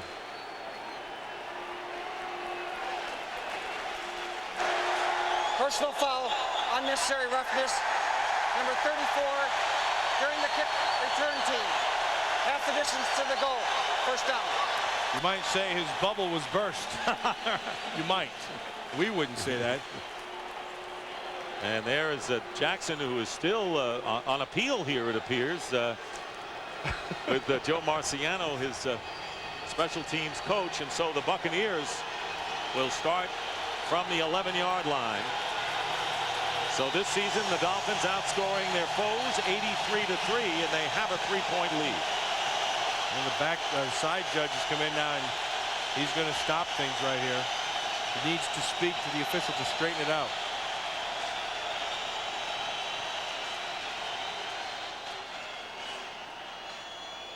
They want to get a dry football, and they want to mark it in the right spot. It has been raining steadily most of this game. We had heavy rains for a couple of hours prior to the game. Then it let up when we started, and then we have had these steady showers since.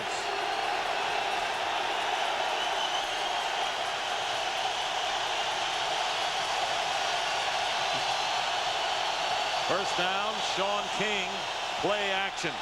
King has plenty of time trying to get a receiver, and a catch made by Keyshawn Johnson on the throw behind him. Acrobatic for Keyshawn Johnson, in a pickup of 19, getting out of trouble. That is a good call, and that's well done by Keyshawn, because what you're going to do is you're going to run away from everything, just run across.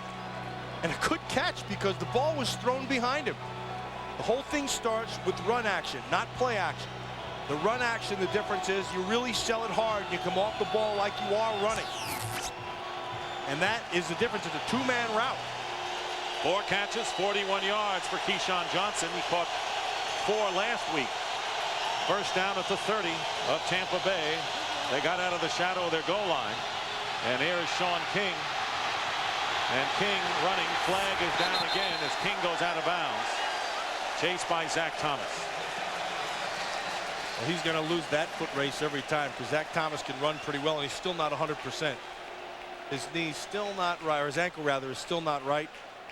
And he needs speed for his game. He's probably at about 80%, but he's running well. Another penalty against the Buccaneers. Holding, 73, offense. That penalty is declined. Frank Middleton, Second the down. big right guard. Right up top, working on Tim Bowens. Bowens is just going to try to power him. Bad call. That's a bad call. So it'll be second down and 13. Tony Dungy's Bucks trailing 13-10. These are desperate times for the Bucks, trying to stay in the playoff hunt.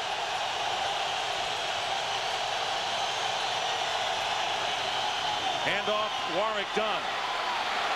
And Dunn is stopped from behind by Lorenzo Bromell, who had a sack, filling in for Rich Owens last week against the Buffalo Bills in the big win up in the cold at Orchard Park.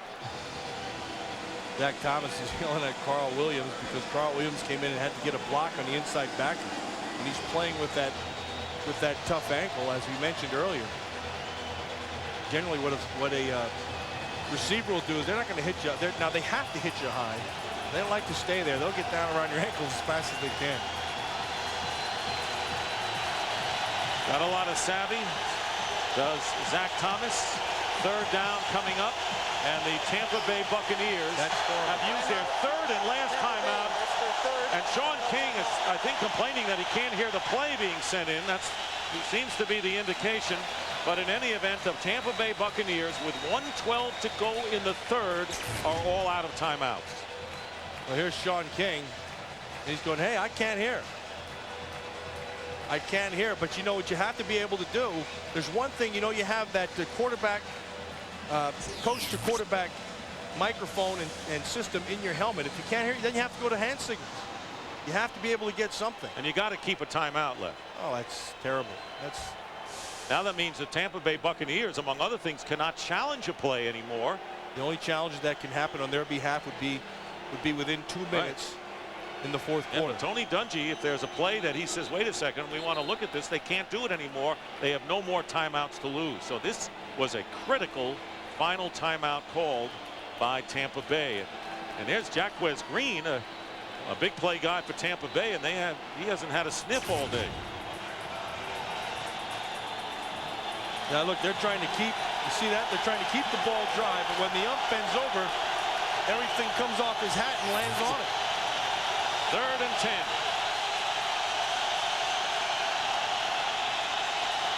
Sean King with loads of time, and he has work done on the sideline into Dolphin territory and a first down. He found the seam, and Warwick Dunn with a 23-yard catch and run to the 47 of Miami, where Brock Marion finally knocked him out of bounds.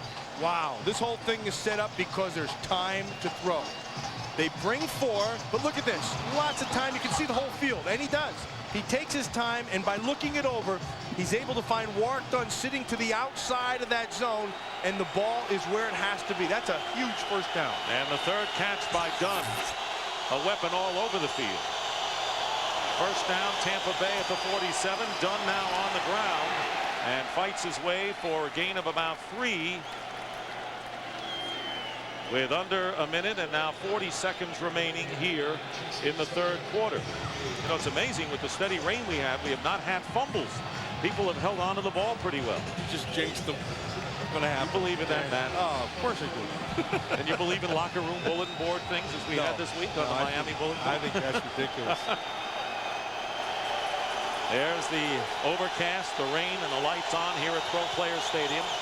2nd down and 8. Dunn, nothing there, no gain on the play.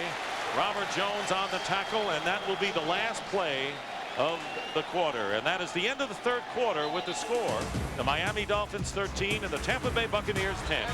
Fox NFL Sunday will continue after a word from your local Fox station.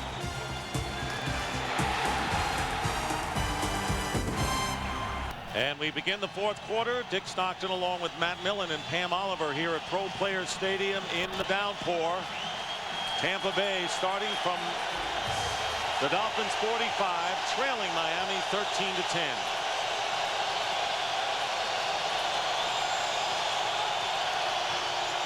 Third down, backpedaling, and wide open is the tight end Dave Moore, who has been a quiet man today, and no one near him as Moore catches it and scampers down to the 20-yard line, and a gain of 20 for the Bucs. A big play. What a fantastic call. They're going to bring the blitz. Moore's on the inside. He's going to block and then release. That is an excellent call, and it is carried out perfectly. Boy, he felt it. He rolled to the side, and he still laid it down. That's 2 major 3rd down conversions. 4th leading receiver and a reliable one, bringing up first down on the Dolphin 23. Here is Warwick Dunn with a stutter step and a flag down. We may have a holding call as Dunn is stopped at the 20 by Zach Thomas.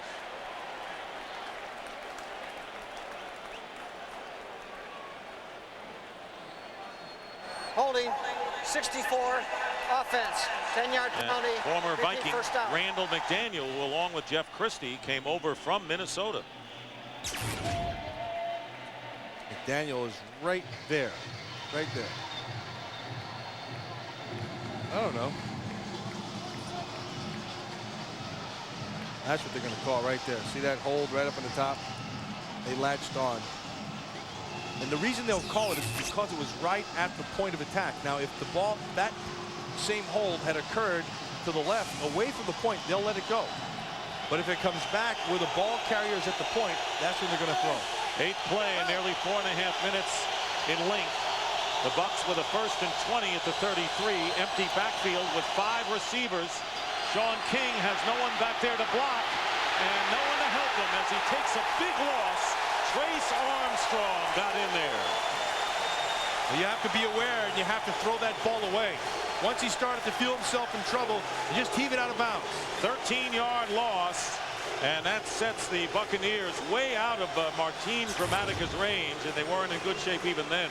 Well, they were looking down the field, and again, they had no help to the outside. Hegeman, Jason Taylor starts it.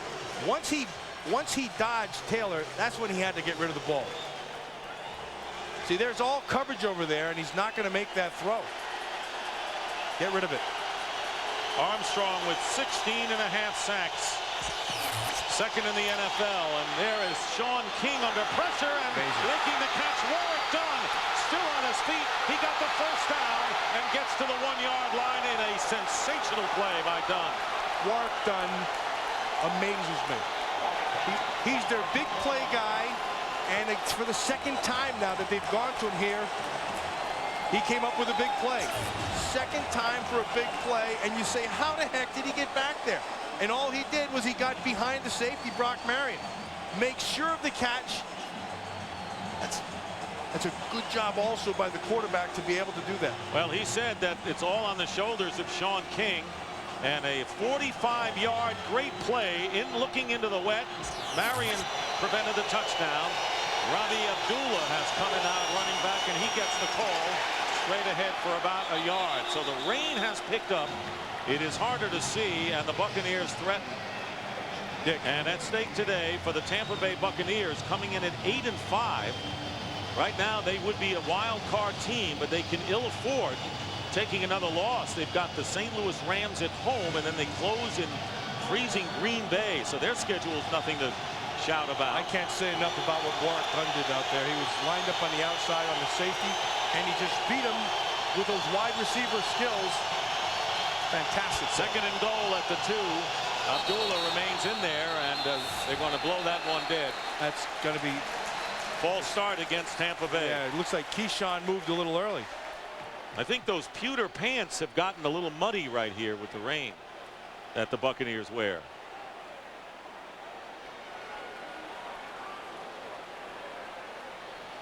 Prior to the snap, false start, number 19, offense. 5-yard penalty, remaining second down.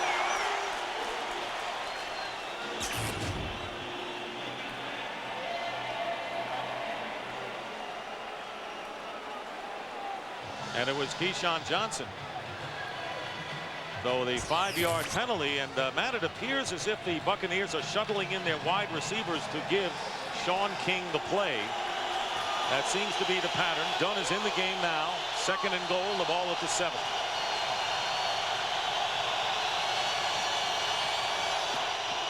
And the pitch inside to Dunn, but nothing there. So the shovel pass.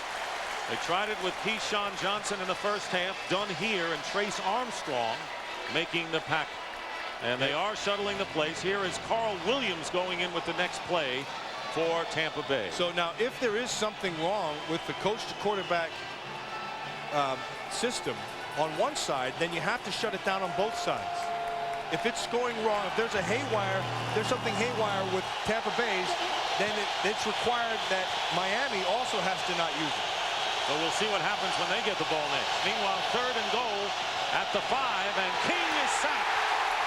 And a loose ball, and it was, I believe, down by contact. Let's make sure, and it was Jason Taylor holding on to the ball, but it'll be 4th down, and the Dolphins defense shutting down. It'll be 4th down. Shutting down Tampa Bay when they have 1st and goal at the 1. Brilliant defensive play by the Dolphins. Well, where it is a brilliant play as you watch Jason Taylor, and they're trying to chip him, but he takes the inside hard. But what he should do is turn around and thank his secondary, because there was no place to throw that ball in the end zone. He had to hold on to it quick. So Martin Gramatica, who has hit 1 out of 2 today. He made a 38-yarder, missed the 34. This is closer in at 30 in the rain to try to tie the game. And Gramatica's kick is perfect. And we're all even at 13-13 with less than 5 minutes gone by in the 4th quarter in a game that is living up to expectations. And welcome back to Miami, where Warrick Dunn with a sensational 45-yard catch and run, but the Miami defense stiffened. Martin Grammatica's field goal ties the game at 13 here in the fourth quarter as Grammatica with a line drive kickoff and fielded by J.J. Johnson this time. Johnson returning for Miami, and he brings it up close to the 30-yard line. And we'll take a break right here. So much at stake playoff-wise between these teams. And Keyshawn Johnson getting a little emotional, unhappy with things, and Tony Dungy moments ago had to go settle him down, reminiscent of Terry Robisky with Albert Connell a few weeks ago in the Redskins-Eagles game. But Keyshawn obviously not happy. He's wet though, as the Dolphins start out at the 29-yard line. The ump cam in bad weather. 13-13 the score. Fumble and a loose ball, so it's still going around down there. That's recovered by the Bucs. So the first turnover by virtue of a fumble, and it's a miscommunication between Fiedler. That's just and a wet ball, Dick. I have to think that goes back to a wet ball, because you can try to keep it as dry as you want, but once that ball is put on the ground, it's on the wet ground, and then the rain's on top of it, and you just have to hold on to it. Watch Ruddy. The ball came up, but it was never held on to. And Jamie Duncan recovered. Duncan with a 31-yard interception in return for a touchdown, and now this. Right through his hands. It went right through his hands. That has to be because of a slick football. So all three Dolphin turnovers occurred on the first play of a drive. It does again here. First and 10 at the 30-yard line of Miami, and now Sean King has problems handling the ball, and he gets up and gets about a yard or two. Well, the umpire is the guy responsible. That's right there. See, the umpire is responsible to hold on to that ball, and he's got to be able to keep it dry the whole time. Did the same thing. That ball is soaking wet. When the balls come out, they have a film on them, and before each game the officials have to get rid of that film and wash them down and then scrub them. Well, that ball's wet already. See, that's wrong. You got to keep that thing covered until they come up to you. 2nd and 7 at the 27. Handoff to Warrick Dunn. And you can see lost his footing, could get nothing, bringing up 3rd down, no gain on the play. Robert Jones making the stop, so the Buccaneers getting a turnover in Miami territory, but the question is, can they do anything about it considering the conditions? Interesting though what they just did. They just saw 2 consecutive snaps that went through quarterback's hands, so they went to the shotgun snap so you can watch it and catch it, as opposed to trying to take it directly under center. And they're going to do the same thing here. 3rd and 8. The ball is at the Dolphin 28. And again they go to Dunn on the handoff on the shotgun, and picks up maybe 2, bringing up 4th down. And so Gramatica is going to come on for the Tampa Bay Buccaneers. He is 2 for 3 today, and we'll see how he does in the hardest rain we have had all day, and that includes the 2-hour downpour before the game began. Gramatica will attempt what looks to be nearly a 45-yarder. 46. Going to be a 46 right on that. Okay, you're right.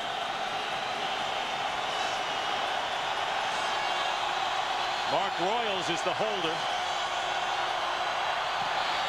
And Grammatica's kick on line and good. So Martin Gramatica with his 3rd field goal of the game, and of all the things Matt said at the outset that the game could come down to would be the field goal kickers, and Tampa Bay has the lead 16-13. But Gramatica gets all excited, and then he starts limping off to some of the Dolphins, and of course he runs right to behind all of his big guys. Does Pee Wee Herman come to mind? Martin Gramatica, who's the 3rd field goal of the game, giving the Buccaneers a 16-13 lead.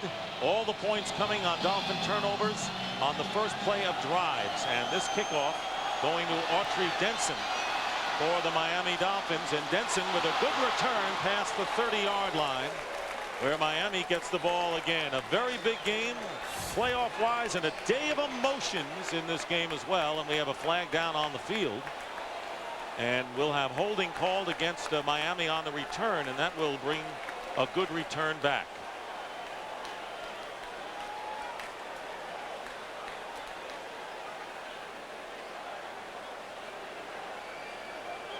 Well, you can see the mic went out on the Bill Carollo's holding 53. Yep. It's been an emotional day here in Miami. Shake. Shake. Shake.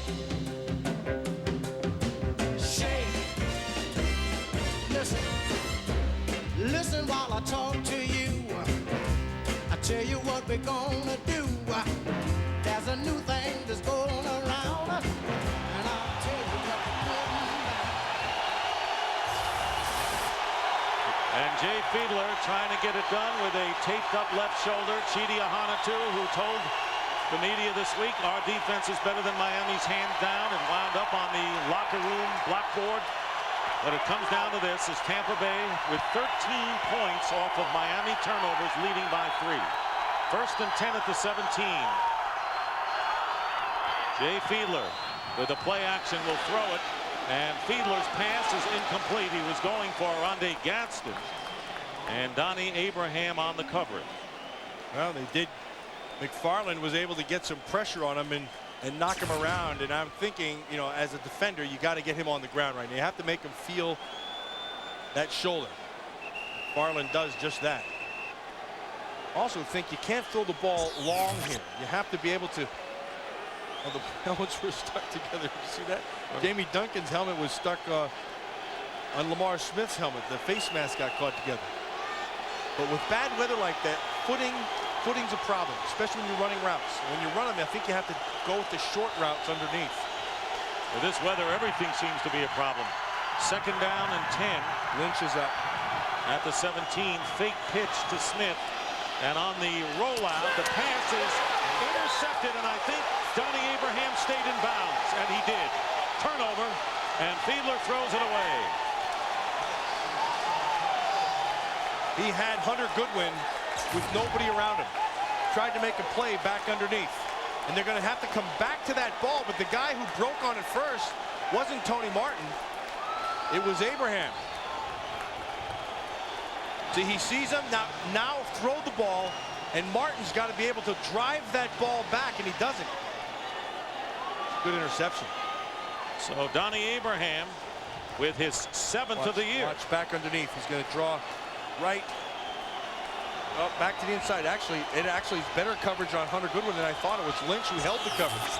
7th pick by Abraham, and the handoff to Warwick Dunn going nowhere, and Darrell Gardner, the big behemoth, right in the middle. Nothing there, and a loss maybe. This game has been exactly what we thought it would be, Dick. Been dominated by the defense, and then it was going to come down to just who would make mistakes, which quarterback would make the mistakes, and Donnie Abraham was able to get that last mistake. Ryan Walker picked off his 7th early in the game, so those two have the most in the NFL. 2 more reasons why defense is the story here. 2nd and 10 at the 28. Inside handoff again to Warwick Dunn, nothing doing. So it'll be 3rd down and 10. Well, it'll be a different set of circumstances weather-wise, we know, and offensive-wise, as Minnesota and St. Louis in a huge NFC battle come up in game 2. Well, to me, it's going to come down to how fast that man on your right, Kurt Warner, find his rhythm, because they've lost their rhythm. And then I think Warwick Dunn, not Warwick Dunn, but Marshall Faulk has not been the same Marshall Faulk. He's lost his burst. They need to get their swagger back, and they don't have it. And their defense has been abominable. 3rd down and 10. King with a lot of time and throws this one away, and a flag goes down. That's going to be against. Warwick Dunn tried to cut back inside on Sam Madison, and Madison got a jam beyond the 5 yards. So Madison, one of the best corners in the game, and if that goes against Miami, another 1st down for Tampa Bay. You have 5 yards to make your bump. There was no foul on the play. The mic isn't working for Bill Carollo, but we could read his lips. Well, what he could say is that it's not a catchable ball, and so they'll leave it alone. 6:19 remaining in the fourth quarter.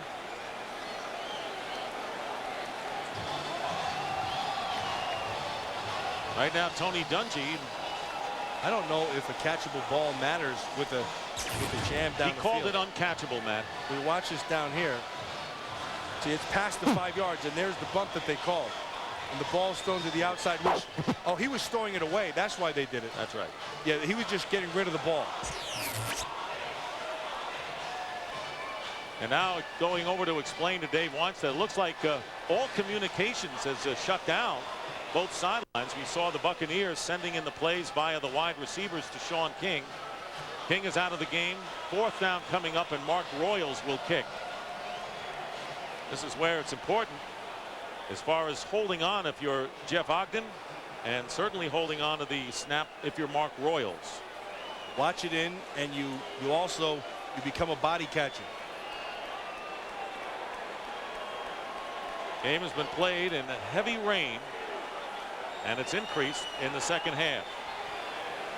Trying to keep it in play is Royals, trying to have touch on the ball, and it is down at the 1 yard line, I believe. Let's see where they mark it, and it's Floyd Young, and he stepped into the end zone. I think he stepped on the line, Matt, which is why it is a touchback. Well, once it breaks the plane, no, they already whistled it down. Now Sam Addison's doing the right thing. Watch Floyd Young. Watch the line. It's right there. Okay, it's still flopping around. His left hand. His hand hit it, and that's a good call by the officials. He did everything right. He knew where it was. Keep it in front of him. Goes to get the ball, and then right there, I think that's what happened to him. And he slipped, actually. That's why the left hand went over. Dexter Jackson came in, and he tried to avoid him. He kept the ball in, but his hand hit the line, and of course that's going to bring it out to the 20. This is Floyd Young on this previous play. He does a fantastic job of almost getting it, but right there. See that? Once that hand touches and he has control, that's a good call by the officials. Comes out to the 20. And a big call because you give Miami the ball on their 1 in this kind of weather with 6:07 to go, down by 3, and you get an idea how the water is just coming off some of these guys' backs. Instead, it's the 20. And rain on the roof. Lots of rain. First down at the 20 for the Dolphins. A win or a tie will give them a playoff berth in the AFC.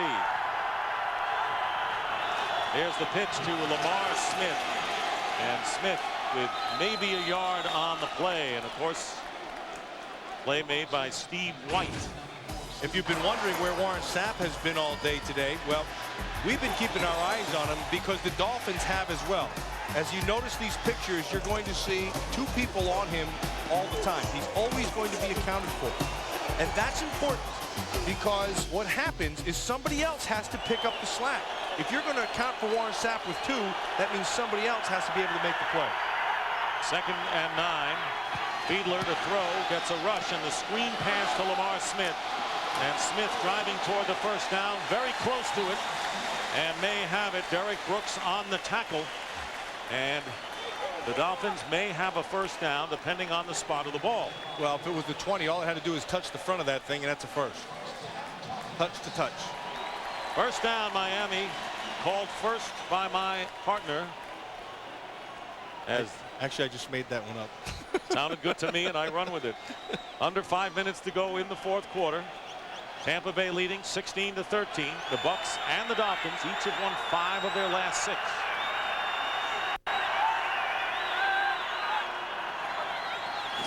Smith with running room up the middle and a big hole, and very hard to bring down. And it was John Lynch ultimately, but not before. Lamar Smith picks up 19 yards and right on the edge of midfield. And right, just straight ahead. They did a nice job. See what happened right there? You see this man right there? That's Derek Brooks. He jumped around the block, and by jumping around the block, you created that seam, and he just ran right up inside of it. He only needed 63 yards for 1,000, and he's got 74 so far. So a big year for Lamar Smith. First down, the pitch goes to Smith again at the 49, and he charges into Tampa Bay territory where Warren Sapp meets him, and gain of about 2.5. So 1,011 rushing yards right now. Second 1,000+ season by a Dolphin since 1978. Kareem Abdul-Jabbar in 1996. And here are all the guys led by Delvin Williams back in '78. He's got a shot to go right to the head of that list. I see Zonka down a few times. Second down and 7 at the 48 of Tampa Bay. They go to Smith. Smith is hit by Chidi Ahanatu for maybe a yard. It'll bring up third down and about 6. Well, with the way their defense is playing, you're down to the 3-minute mark. You may not. Well, you will. You'll get the ball back because your defense is going to stop them anywhere. But I'm wondering if you don't want to take a chance even here, even though it might be 4-down territory. Tampa Bay Buccaneers, who have been very strong in December and January, trying to hold on and win a big road game. Third down and 6 for the Dolphins. Fiedler gets time, and his pass tipped incomplete, and it was intended for Gadsden, and it looked like he had a shot at making that play. Covered by Brian Kelly downfield.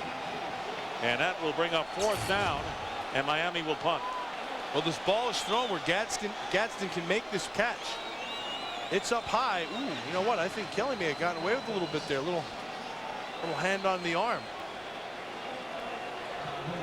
So the look on the face of Dave Wanstead speaks volumes. And fourth down, Matt Turk will be kicking. Carl Williams back deep. Good kick by Turk. Headed for the 5-yard line. The Dolphins will try to down it there.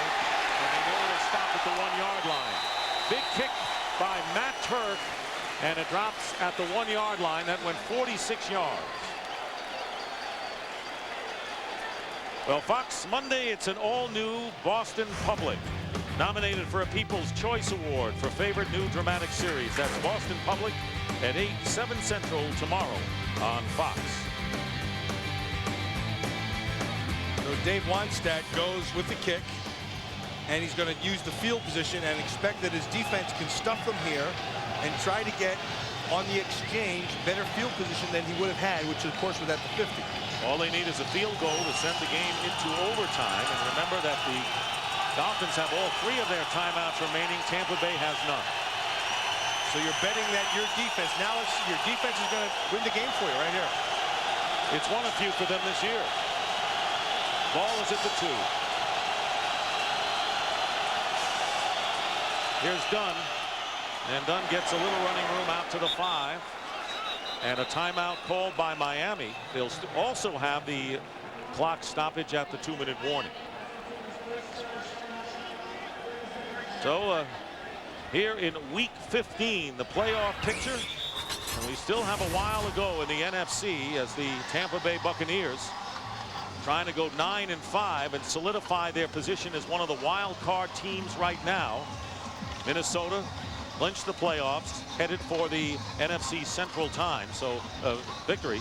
So the Tampa Bay Bucks, and what a surprise this year was, because here's a team that went to the NFC Championship game last year, and people said, well, this year, Sean King's second season could be the Super Bowl for the Bucks.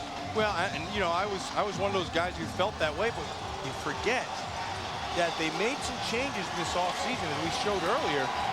Mike Shula on the sidelines in Miami. Les Steckel now the offensive coordinator. Not only did he bring in another coach, but he brought in a whole new offense to learn.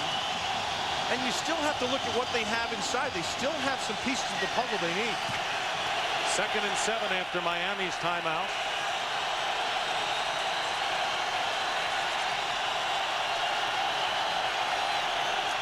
King will give it again to Warwick Dunn. And the Dolphins stop him and will call a timeout again. And 2:15 on the clock. Tim Bowen's putting pressure on. So now the Miami Dolphins down to 1 timeout. And Matt, you're absolutely right. Banking on the defense to stop them. Getting the ball back. 2-minute warning. Stoppage. Exchange stoppage. And maybe a chance for at least a field goal. Let's look at the AFC now. Dolphins, knowing that a win would put them in the playoffs, trying to stay a game ahead of the New York Jets in the AFC East in a wide open playoff picture, although you'd have to say right now that the 3 wild card teams appear pretty solid. But There's some good football teams there. There's still a couple of teams that are still alive tomorrow night. That the Bills are going to be playing the Colts, which is going to be a monster game. Let's take a look at the remaining schedule for both of these teams. The Buccaneers play at home against St. Louis and then at Green Bay, where they never win when it's cold, but they've got to play there. The Dolphins play the Colts at home and at New England. So 3rd down and 7 from the 5-yard line. The Dolphins have only one timeout left.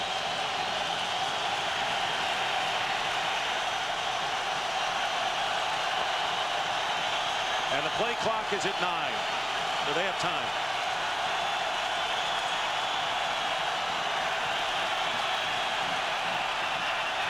Sean King with a screen pass, dangerous play. Warwick Dunn escapes a safety and goes out of bounds. Warwick Dunn spun away from a potential safety.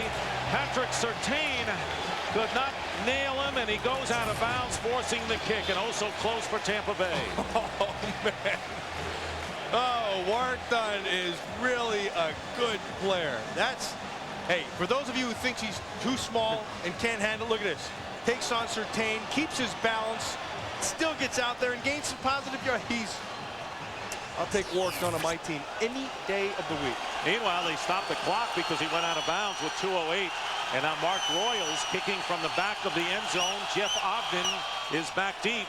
And a great kick by Royals. Ogden at the 45 gets to midfield, where he is down by Don Davis. A great kick by Mark Royals of 53 yards, and our 2-minute warning with 1:57 on the clock. Tampa Bay leads by 3. Miami has one timeout left, and after a great kick by Mark Royals, the ball is at midfield. Olindo Mare, who has connected on 13 straight field goals, waiting in the wings to possibly send it into overtime. 1st down at midfield. Jay Fiedler, the quarterback, out of the shotgun, being chased by Ahanotu, and he throws this one away, bringing up 2nd down.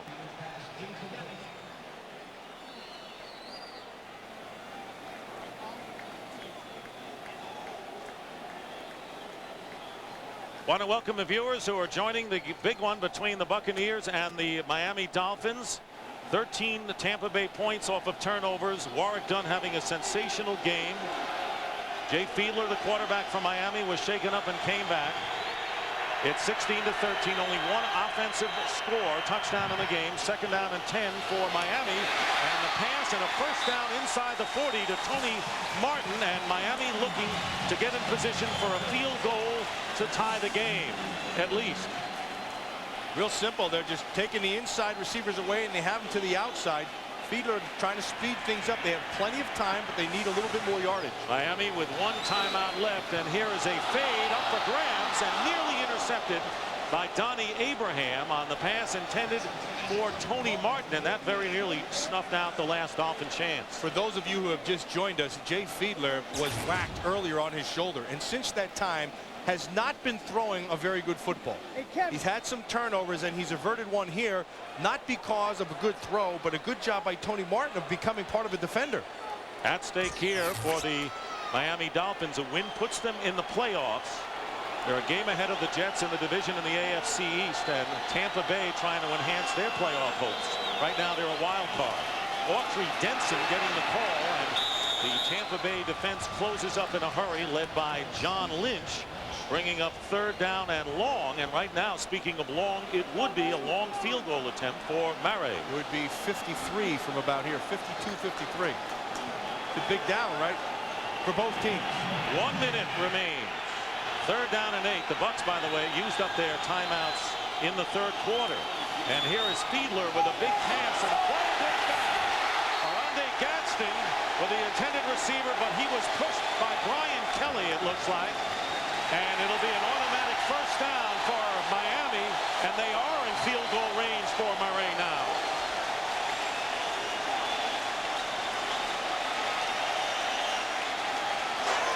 Defensive pass interference, 25. Automatic 1st down. Arande Gadsden on the outside. There's the jam for 5 yards. I'm sorry, I don't see it, Dick, because both guys are pushing. You get the jam, and then one hand is on one, one's on the other. But it'll go as a penalty of 12 yards against Tampa Bay, and now the Dolphins are on the Bucs' 24-yard line with 49 seconds and still a timeout left. And tough pass to Martin.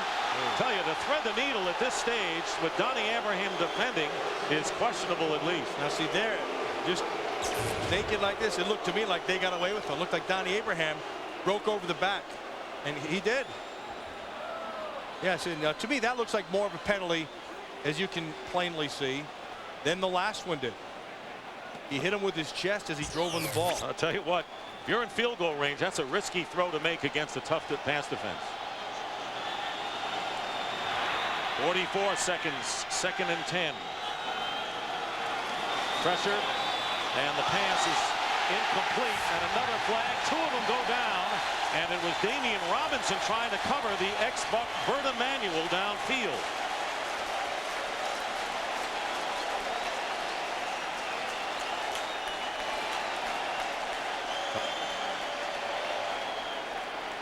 Holding, 24, defense, before the ball was thrown. It's a 5-yard penalty from the previous spot. First down. Working in the slot, Bert Emanuel right there. See, he was trying to avert a pick by Tony Martin. He's going to try to come under it fast. And he did, but in doing so, he got his hands on Bert Emanuel, and they called it. And we want to welcome the new viewers to this exciting finish here with Tampa Bay leading by 3, trying to hold on, and Miami with the advantage of 2 pass interference calls now down to the 19-yard line of the Buccaneers, trying to at least tie the game. Jay Fiedler under pressure throws the pass incomplete. That's a flag and a good call. He was not outside the tackle box. Grounding, right? You have to throw the ball at or beyond the line of scrimmage and be outside of where the tight end to tight end would be. And that's a loss of down, and when you're that in close to field goal range, any penalty against the Dolphins really stings at this point. That's a tough call. It's a very tough call, and the first guy to bring it up. Intentional grounding, number 9, offense. It'll be 2nd down. This includes a loss of down at the spot of the pass. It also includes a 10-second runoff. Please reset. So you have to be outside there. To 25 seconds. And you have to throw it at or beyond the line of scrimmage. Okay, he was not outside the box. The ball was there. Now, the first guy who told him, and I started to tell you, was Warren Sapp. Sapp let it be known right away, and he got himself the call. He was very happy with himself. The ball is on the 30-yard line now, which is about a 47-yard kick. And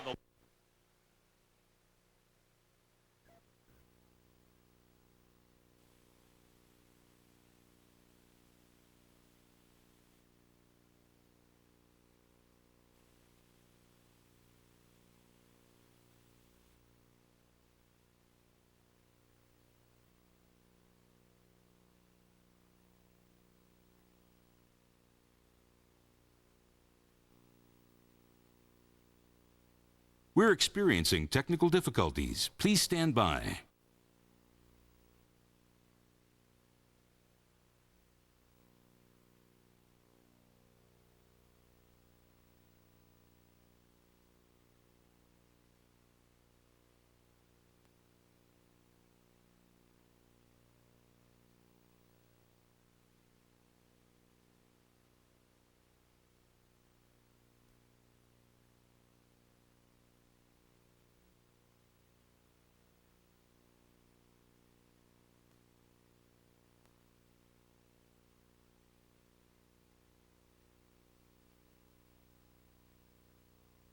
We're experiencing technical difficulties. Please stand by.